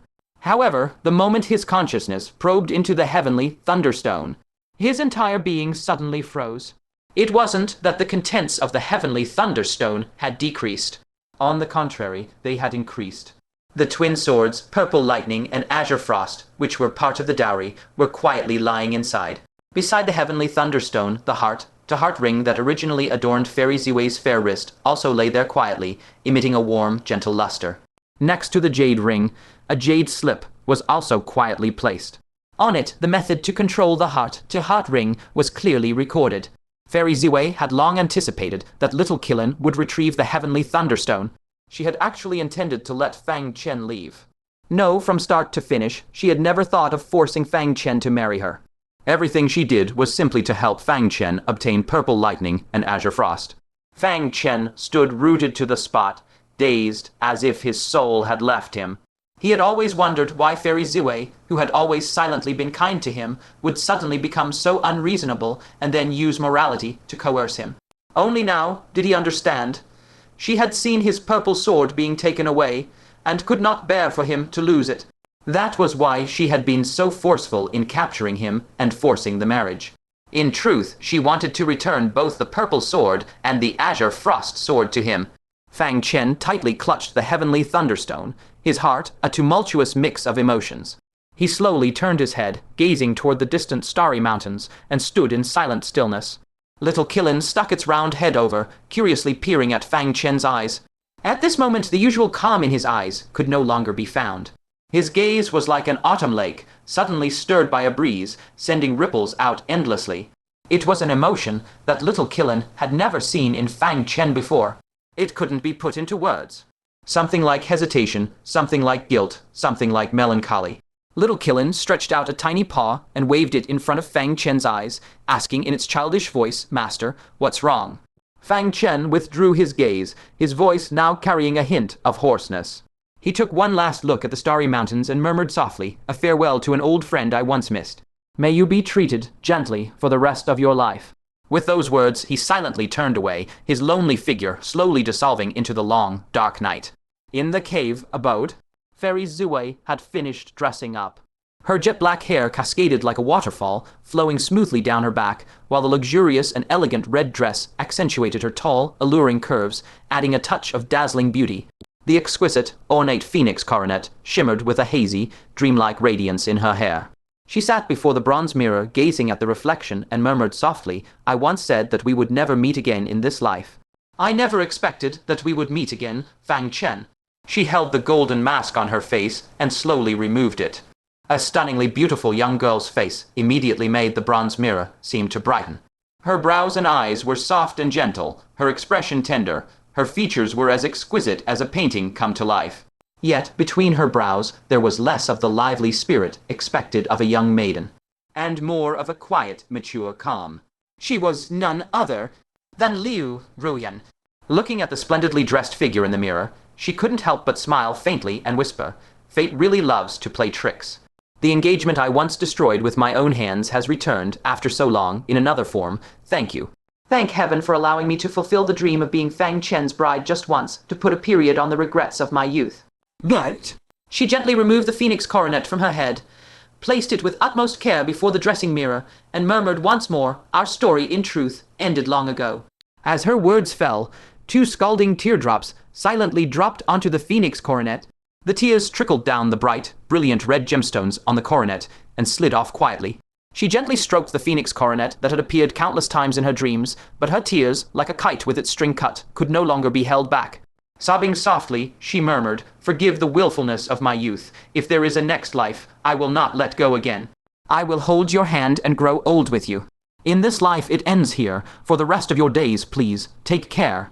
Beside a towering, ancient tree with gnarled branches, the Lord of the Starry Mountains leaned lazily against the tree, her silver hair flowing in the wind, her long dress fluttering gently. She looked up at the bright moon, seemingly within arm's reach, and sighed softly, 2 fools. Then she raised a finger and lightly tapped. The heart-to-heart ring that Fang Chen had left in the secret chamber immediately transformed into a swift streak of purple light, shooting off into the distance. In the distance, Fang Chen, as if sensing something, suddenly turned around and grabbed behind him, precisely catching that purple light in his hand. He focused his gaze and couldn't help but be stunned. This is the Lord of the Starry Mountains giving this to me. Only now did he realize that the Lord of the Starry Mountains had long seen every move between him and Liu Ruyan.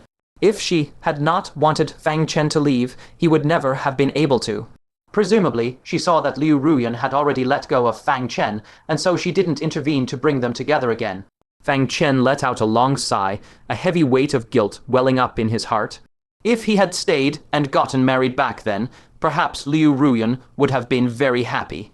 But he was merely a man soon to die. Why let Liu Ruyan experience despair all over again? Tonight's parting was likely the last time they would see each other in this life. He remained silent for a long while, then eventually just bowed deeply in the direction of the Lord of the Starry Mountains before turning around. As for where to go, his heart was, for a moment, at a loss. This Gixu province is so vast, searching for a single moonlit pearl is akin to searching for a needle in the ocean. Realizing that the moonlit pearl had been teleported to Kaiyang City over half a month ago, Fang Chen couldn't help but hesitate. Could it be that he had to go to Kaiyang City again? As he pondered silently, a palm-sized little white rabbit suddenly darted out from beneath his feet. The rabbit was leisurely chewing on a stalk of verdant grass in its mouth. Fang Chen looked down, slightly surprised, and remarked, "This rabbit looks somewhat familiar." Under his astonished gaze, the little white rabbit visibly expanded, and in just a moment it had grown to the size of a bull. "Isn't this the mount of the old drunken recluse? Since it is here, then the old drunken recluse must also be nearby, right?" As soon as this thought arose, a drunken chuckle descended from above. "Hee, kid, I knew it. You and I are more fated to meet." Fang Chen looked up and saw a huge hemp sack whooshing down from the sky. Oh no! Fang Chen was immediately speechless.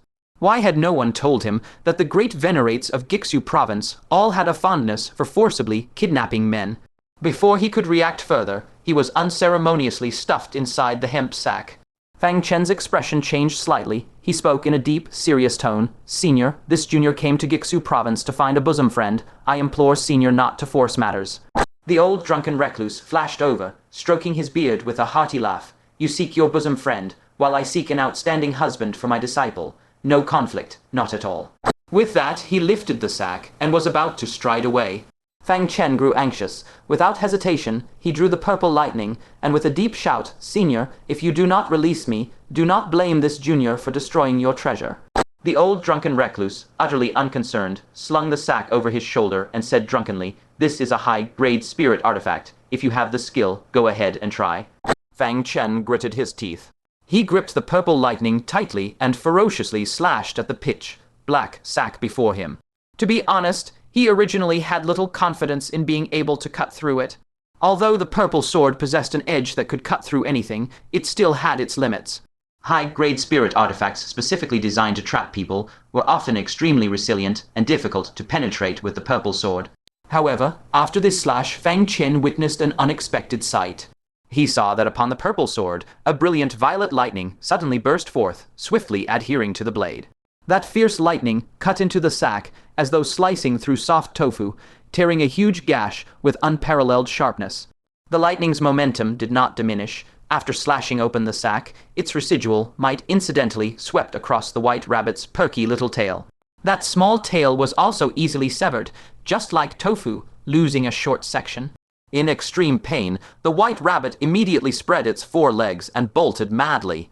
The old drunken recluse, sensing the abnormality, was alarmed and hurriedly threw down the sack.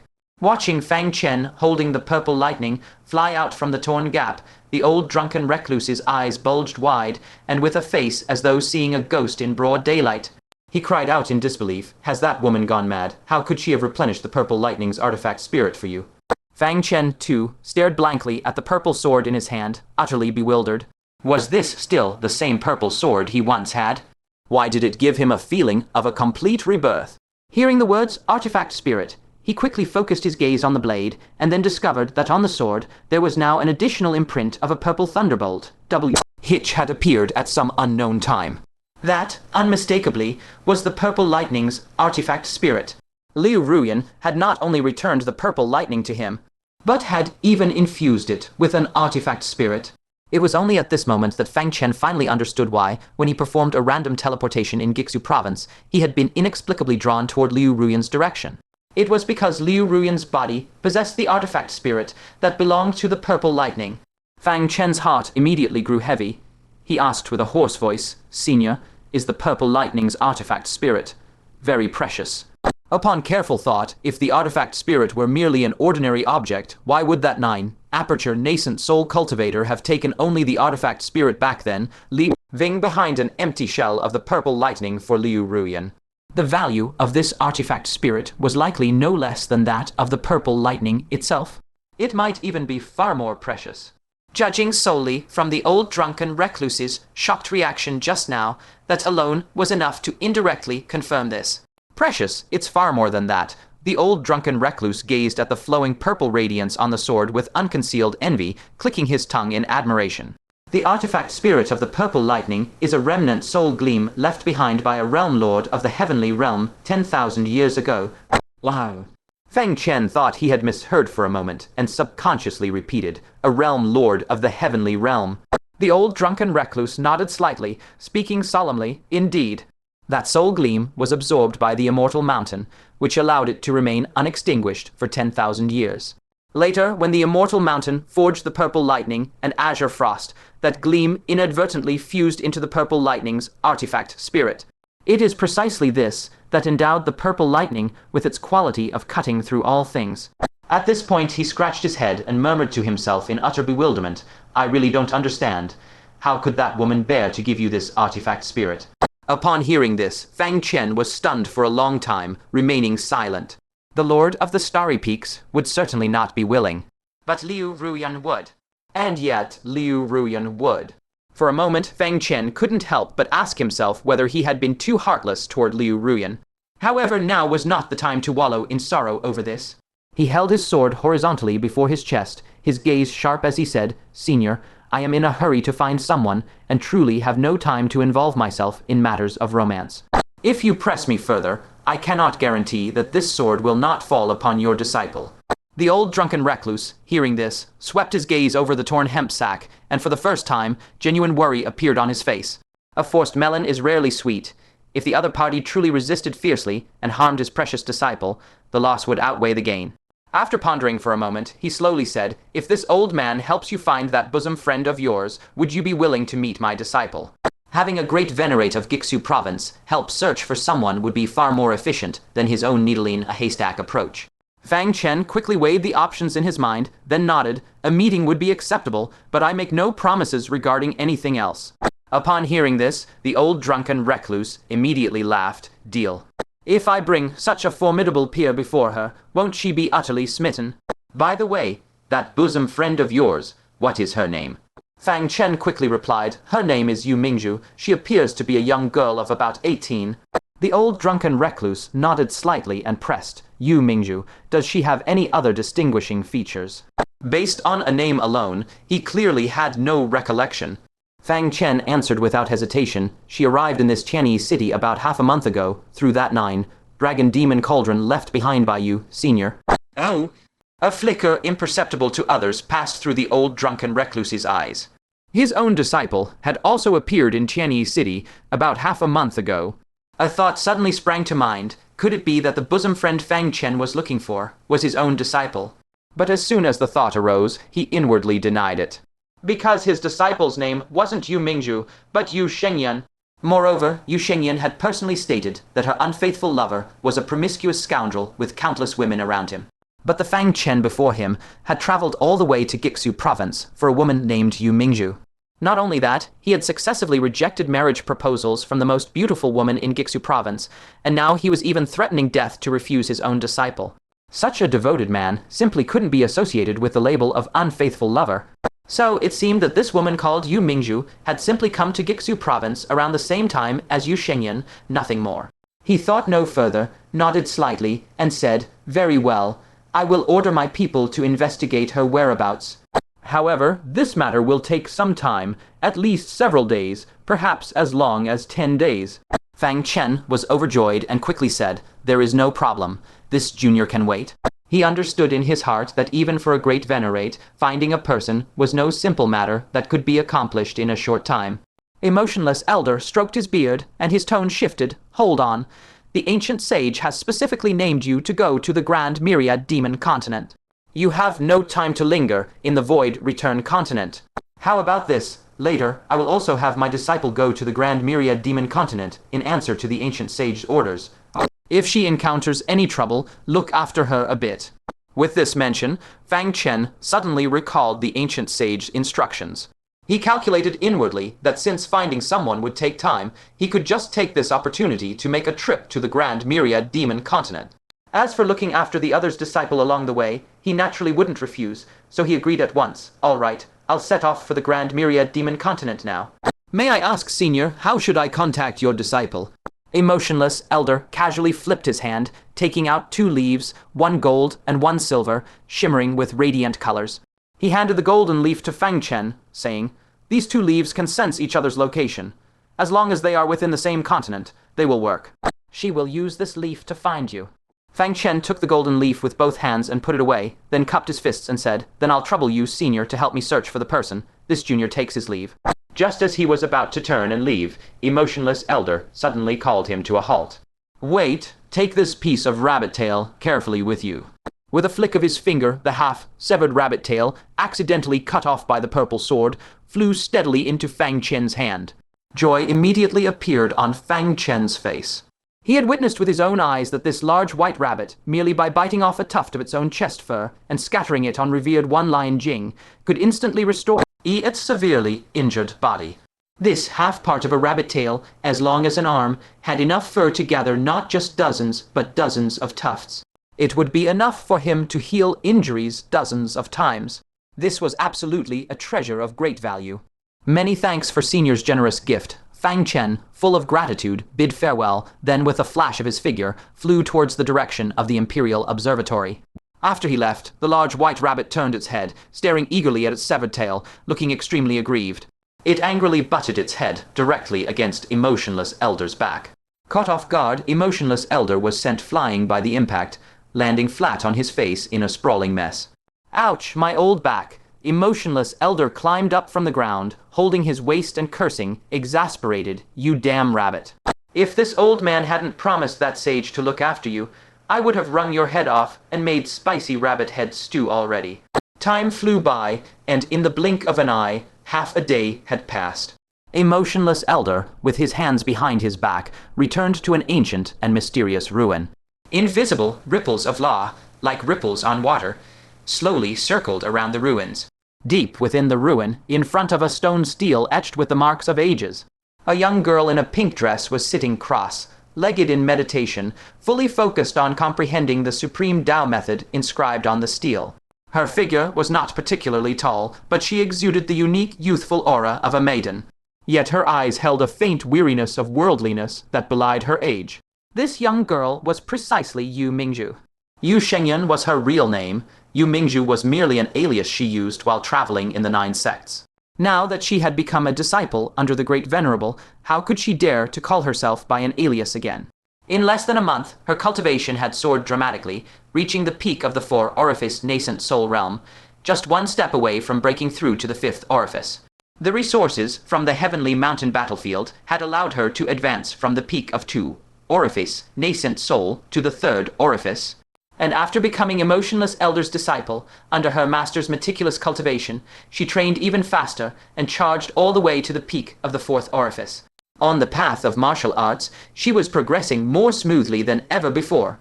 However, there was not much joy to be found on her face. As she practiced, she unconsciously stopped. Her eyes dimmed, and she murmured, "I have been without any news for so long. Has Fang Chen been worried about me? Has he come to this vast continent to look for me? Given his character, he must have been worried and surely must have searched for me. But he probably wouldn't have guessed that I entered the nascent soul cave abode, let alone that I was teleported to the void return continent. Should I go back?" As soon as this thought arose, she felt another wave of irritation in her heart. But what use would it be to go back? He handles countless matters daily, busied with official duties. I'm probably just a burden to him. Perhaps even the search for me was just a casual effort before he turned to busying himself with other important matters. The more she thought, the angrier she became, and she couldn't help but clench her fists, muttering stubbornly, "I won't go back. If you don't come to find me for a day, I won't leave for a day. If you never come to find me in this lifetime, then I will never see you again. HMPH. Just then, a large white rabbit nimbly entered the ruin. Following closely, Emotionless Elder, rarely without his usual reek of alcohol, walked in with a face full of affectionate smiles, Shenyan getting angry over that faithless man again. "Stop thinking about that scum. Your master will introduce you to someone better." Hearing this, Yu Mingju immediately retorted, "Master, I won't allow you to say that about him. He is not faithless. It's just that he carries too much on his shoulders and has no time to spare for other matters." She might think so in her heart, but she wouldn't allow others to speak of Fang Chen this way. Emotionless Elder couldn't help but snort. Even now, you still defend him.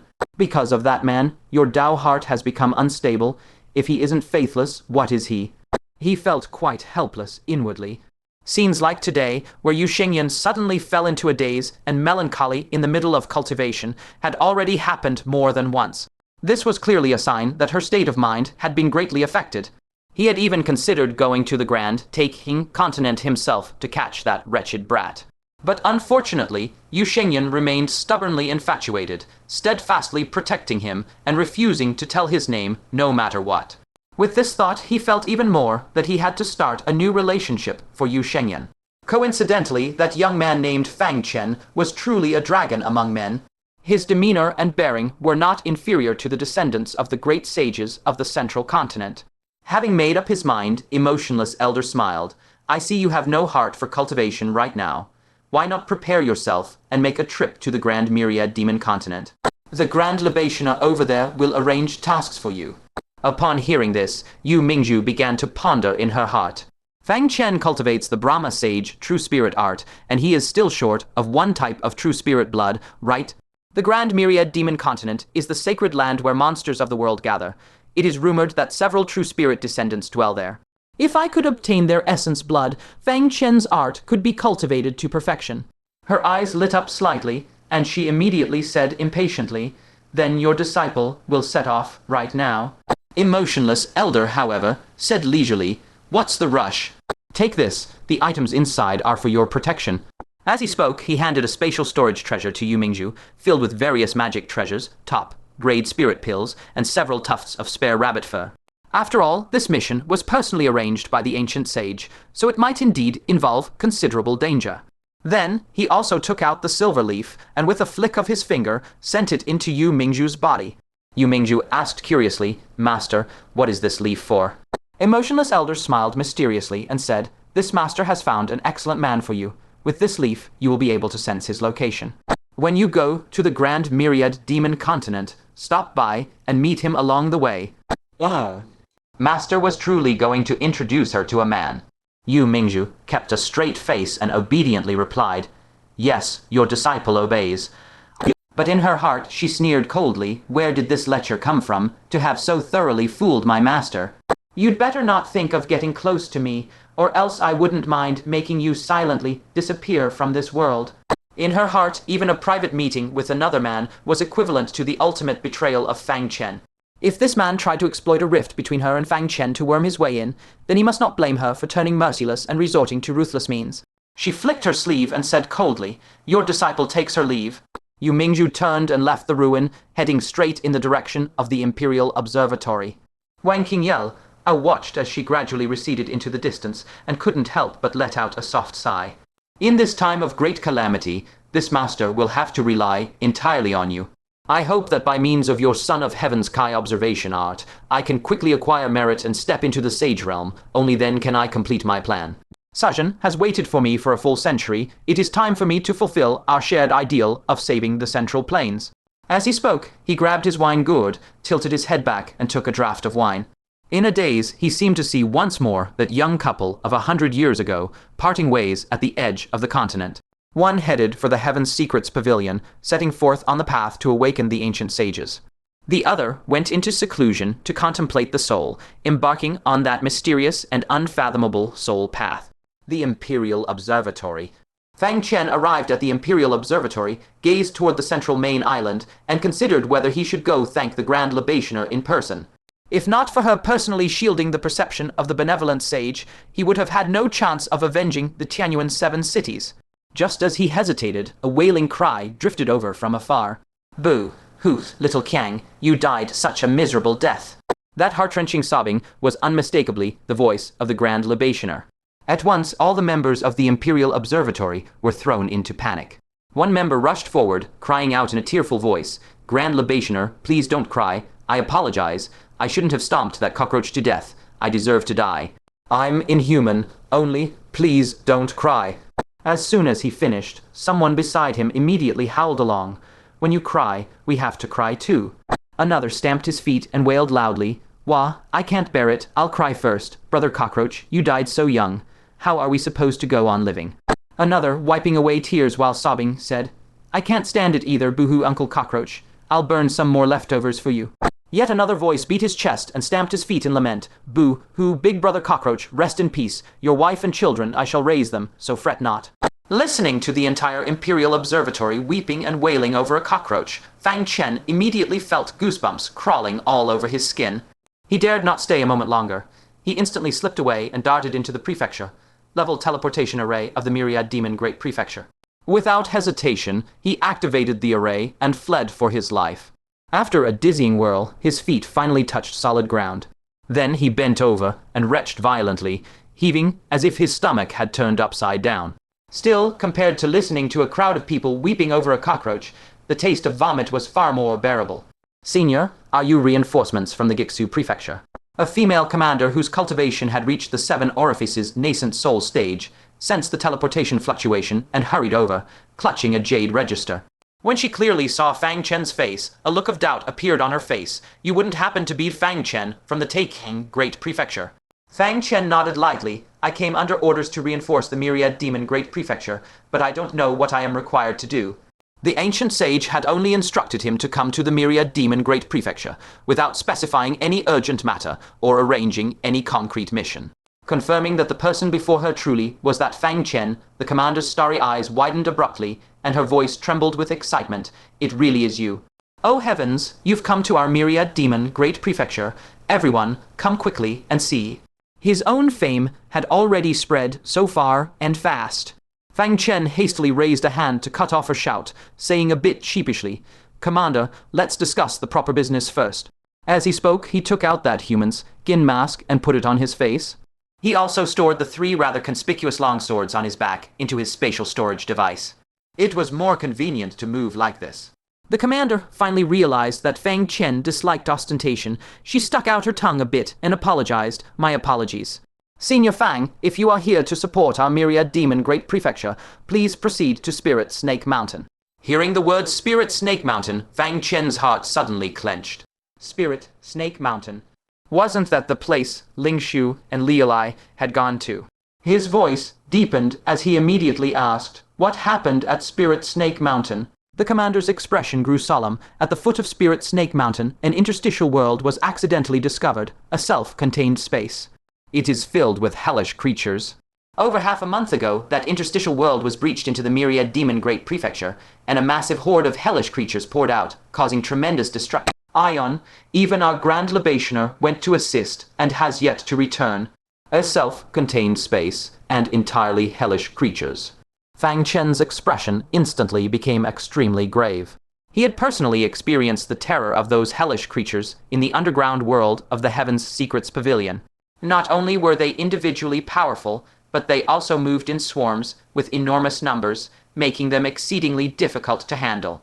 Given the Grand Libationer's cultivation level, the fact that she had gone for so long yet failed to quell the peril spoke volumes about how dire the situation must be.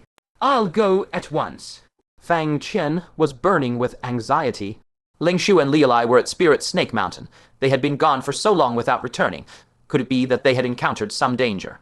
He asked for the direction to Spirit Snake Mountain and was about to set off. Suddenly, a strong spatial fluctuation erupted from a nearby island. The commander's eyes lit up, and she blurted out, someone from the Heavenly Prefecture has arrived. I wonder which one the Heavenly Prefecture has sent to assist this time. It turned out the ancient sage had notified not only Gixu Prefecture, but had transmitted messages to all prefectures. Upon hearing the word Heavenly Prefecture, Fang Chen felt no particular stir at first. But immediately afterward, a pressure of the 5 signs of decay of heavenly immortals, mixed with a raging thunderstorm aura, surged forth from the array. Fang Chen's body shuddered slightly. He slowly narrowed his eyes, his gaze locked firmly onto the teleportation array. Could it be that that person had come? Under his fixed gaze, within the grand teleportation array, 10,000 bolts of lightning grew from dim to bright. In an instant, it was as if a blazing sun had fallen right before his eyes. Not only was it blinding, making it impossible for the naked eye to look directly, but the destructive light, ing breath it emitted directly ignited the surrounding air. The commander, who was within arm's reach, had her exposed skin visibly scorched a fiery red. Pain appeared on her face, yet she forcibly bent down into a bow, and with awe shouted, welcome the young emperor's arrival at the Myriad Demon Great Prefecture. Fang Chen's heart sank heavily. It really was the young emperor. This nemesis who, ever since he cultivated the Void Flow Thunder Force, had been single-mindedly intent on taking his life. Today, they were finally meeting face to face. A dense series of crackling pops rang out, and countless, tightly packed arcs of lightning radiated crazily in all directions with each step the young emperor took. Swept by those lightning arcs, the commander's expression grew even more pained. In the blink of an eye, her body was covered in dense burns, a bloody blur. Fang Chen's body was also swept by the lightning arcs. Streaks of astonishingly powerful lightning arcs mercilessly seared his flesh. Fortunately, he had already comprehended the origin of thunder. Under the operation of the origin power, the invading lightning arcs were completely expelled from his body. He rushed forward, pressing a palm onto the commander's shoulder, and shattered the rampaging lightning arcs within her body as well, allowing her to finally catch a bit of breath. It was the first time he had seen someone dare to openly flaunt their authority over the Imperial Observatory. Even that benevolent sage would show the Grand Libationer some face, wouldn't they? But this young emperor was utterly arrogant and contemptuous of everything. Fang Chen endured the blinding lightning light, focused his gaze on the teleportation hall, wanting to see just what sort of extraordinary figure this young emperor truly was. Unfortunately, the moment the young emperor stepped out of the teleportation hall, the terrifying lightning light around him suddenly swelled 100-fold, truly like a blazing sun. Fang Chen felt a sharp pain in his eyes, utterly unable to look directly anymore. The spreading lightning arcs were like towering waves, sweeping through the entire Imperial Observatory. Even as he exerted his full power to operate the Thunder Origin, he found it somewhat difficult to resist the all-pervasive lightning corrosion. At that moment, a voice, as imperious as an emperor holding court, rang out coldly. Mere hellish creatures are worthy of troubling me to come personally. A bunch of worthless trash. Each word exploded like thunder, shaking everyone in the Imperial Observatory so that they vomited blood in unison. Those with slightly weaker cultivation fainted on the spot. The commander spat out a large mouthful of blood, not daring to be angry, much less speak, only managing to maintain her bowing posture without a word. Fang Chen was also shaken to his core, his insides churning, his heart pounding wildly without stop. Was this the majesty of the young emperor's true self? Merely a single sentence felt like the descent of heavenly might.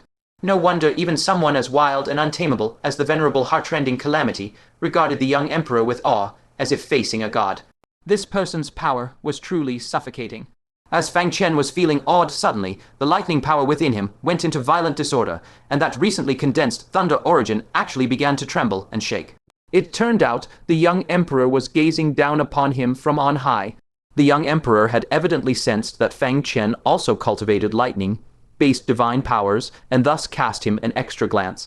But it was only that one glance. Then, with an expressionless face, he withdrew his gaze and vanished from the spot. The arcs of lightning that had emanated from him took a long while to gradually dissipate. Only then did someone within the Imperial Observatory dare to let out a low groan of pain. Just moments before, the crowd hadn't dared to even breathe heavily, terrified of provoking that god of slaughter. The commander, pale, faced and still shaken, said, "It is often said that the young emperor is tyrannical beyond compare and acknowledges none but himself as supreme. Today we have truly experienced it."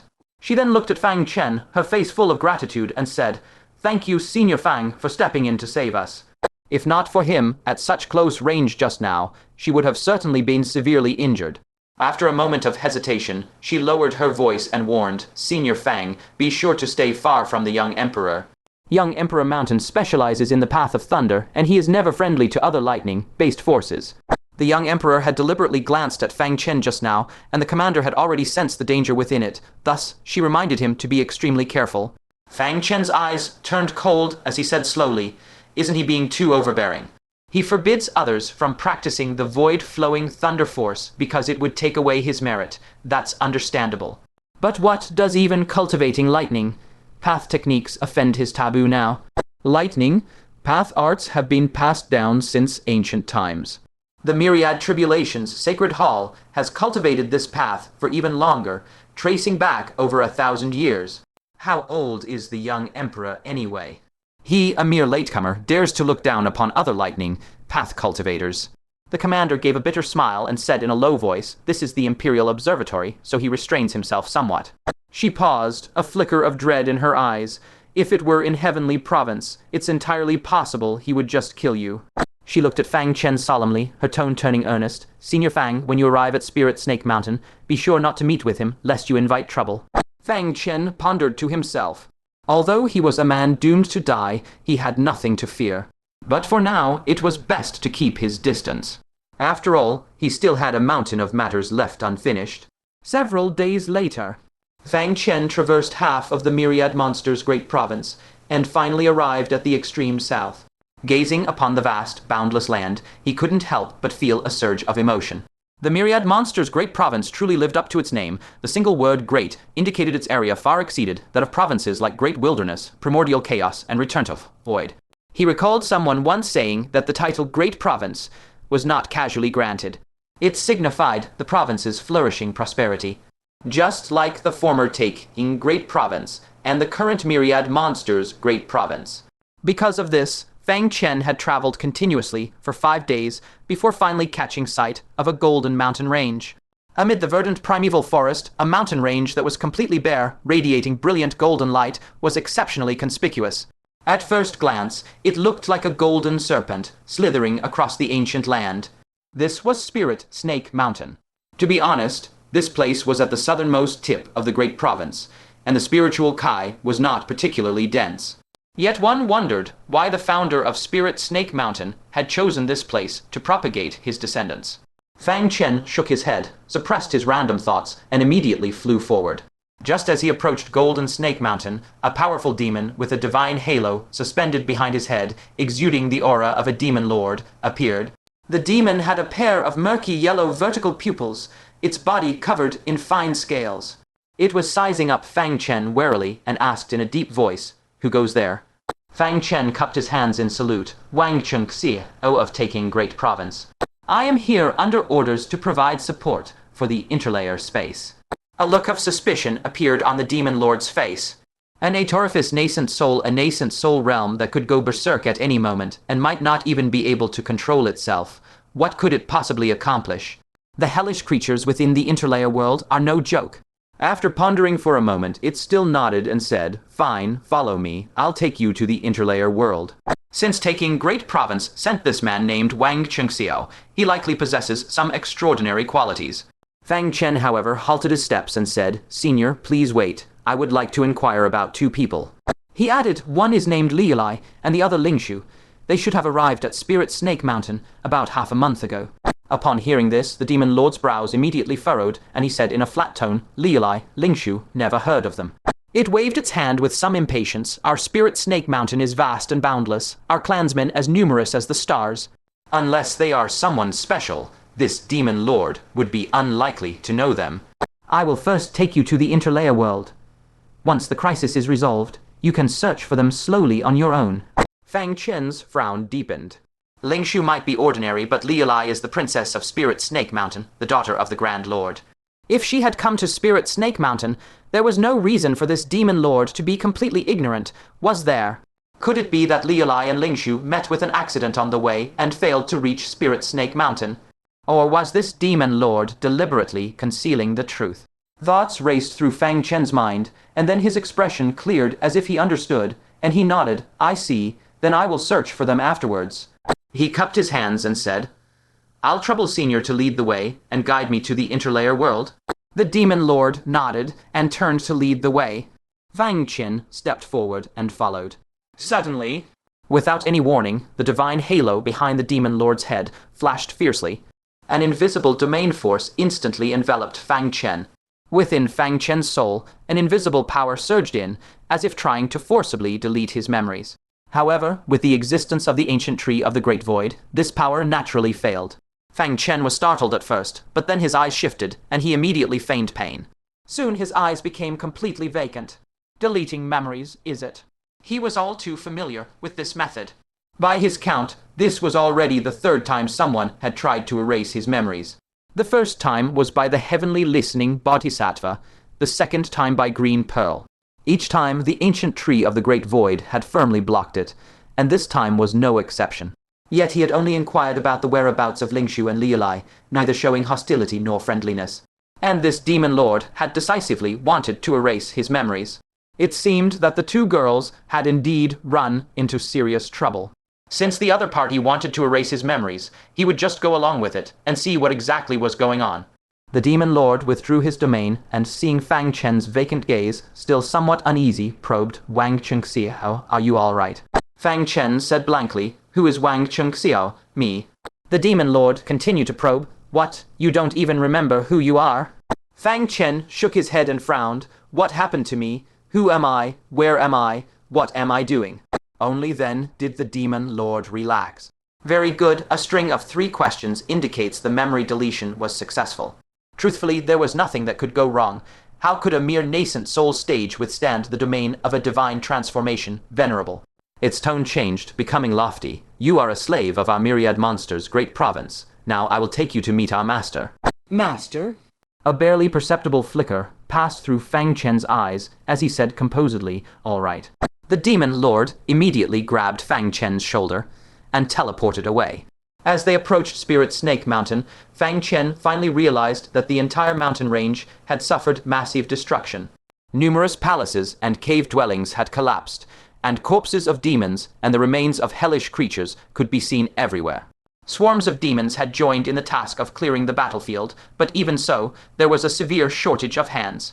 Many corpses had begun to rot and stink, so much so that the originally glittering Golden Spirit Snake Mountain range had become a place reeking of decay and strewn with carcasses.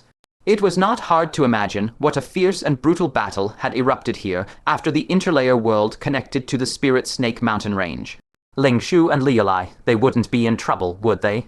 Shortly after, before a cave dwelling hidden deep beneath the Spirit Snake Mountain range.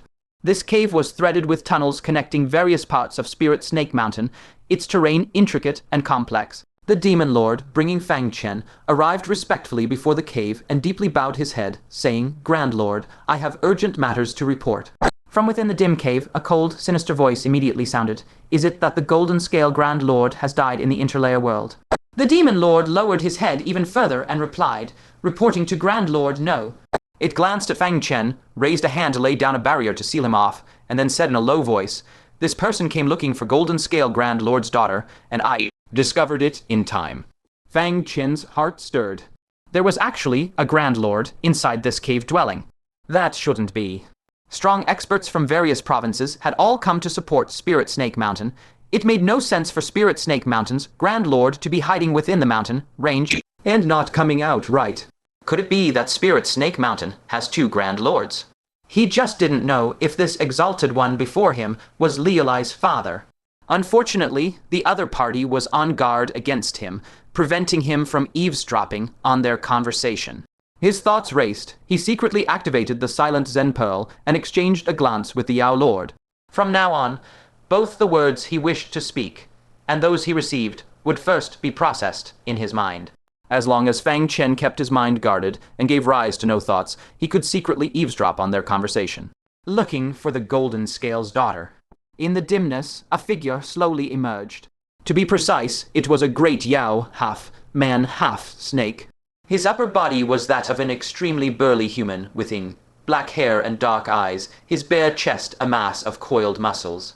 His lower body was a long, black serpentine tail, its scales shimmering with a dark, eerie luster in the faint light. Even more striking was the divine halo behind his head, upon which 5 flame marks were emblazoned. Fang Chen was secretly astonished. He had already reached the realm of the 5 declines of heaven and man, yet he still remained half man, half snake.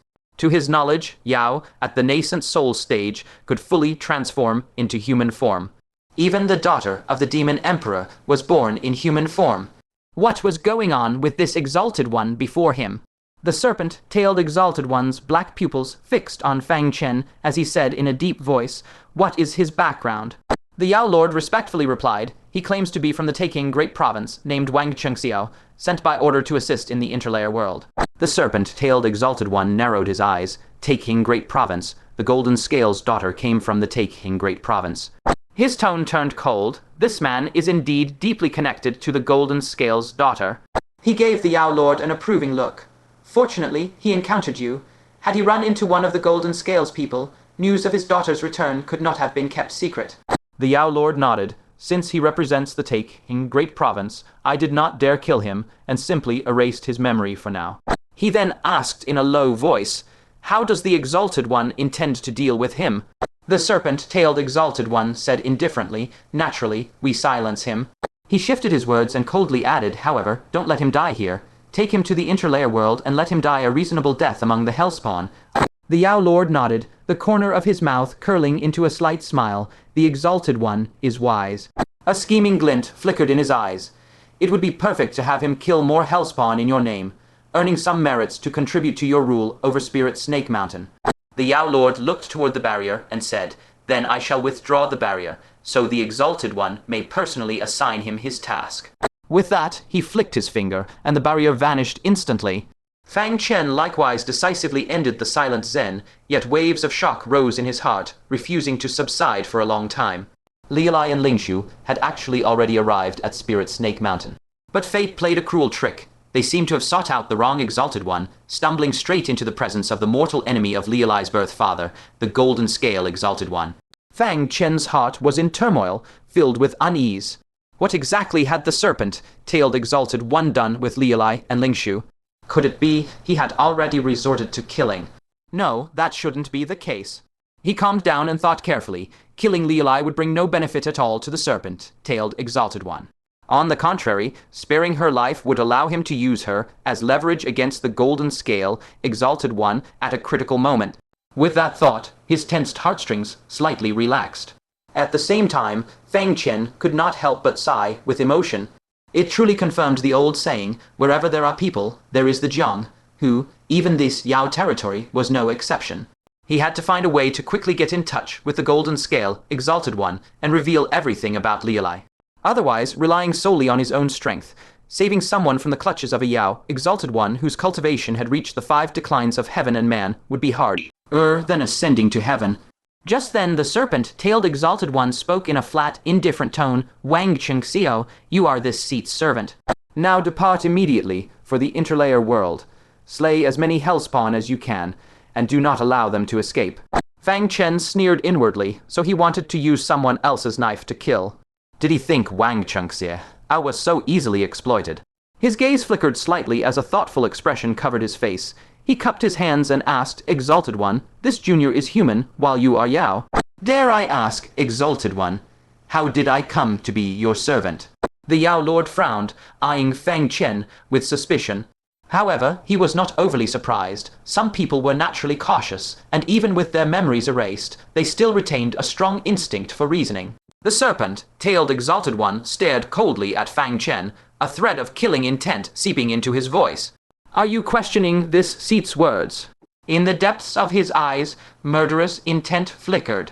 Had Fang Chen not borne the identity of an envoy from the Taking Great Province, and thus inconvenient to kill outright, would he have bothered wasting his breath with Fang Chen? Fang Chen hurriedly cupped his hands, his posture humble. "This junior would not dare. It is just that I remember nothing now. Without some token, I truly dare not casually obey another's orders." The serpent-tailed Exalted One was so angered he laughed, but could only forcibly suppress the rage in his heart.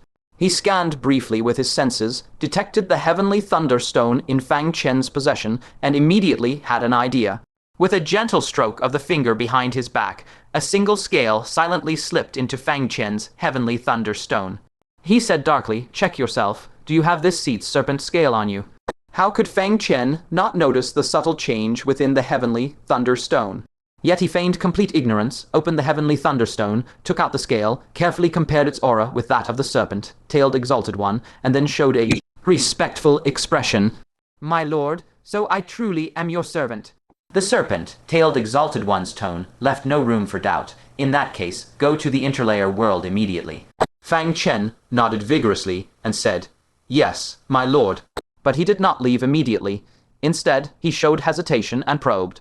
"My lord, your subordinate's mind is now blank. I have forgotten even my cultivation techniques, magical tools, and talismans. The interlayer world must be extremely dangerous, isn't it? If I charge in recklessly like this, won't I be on the verge of death at every moment?"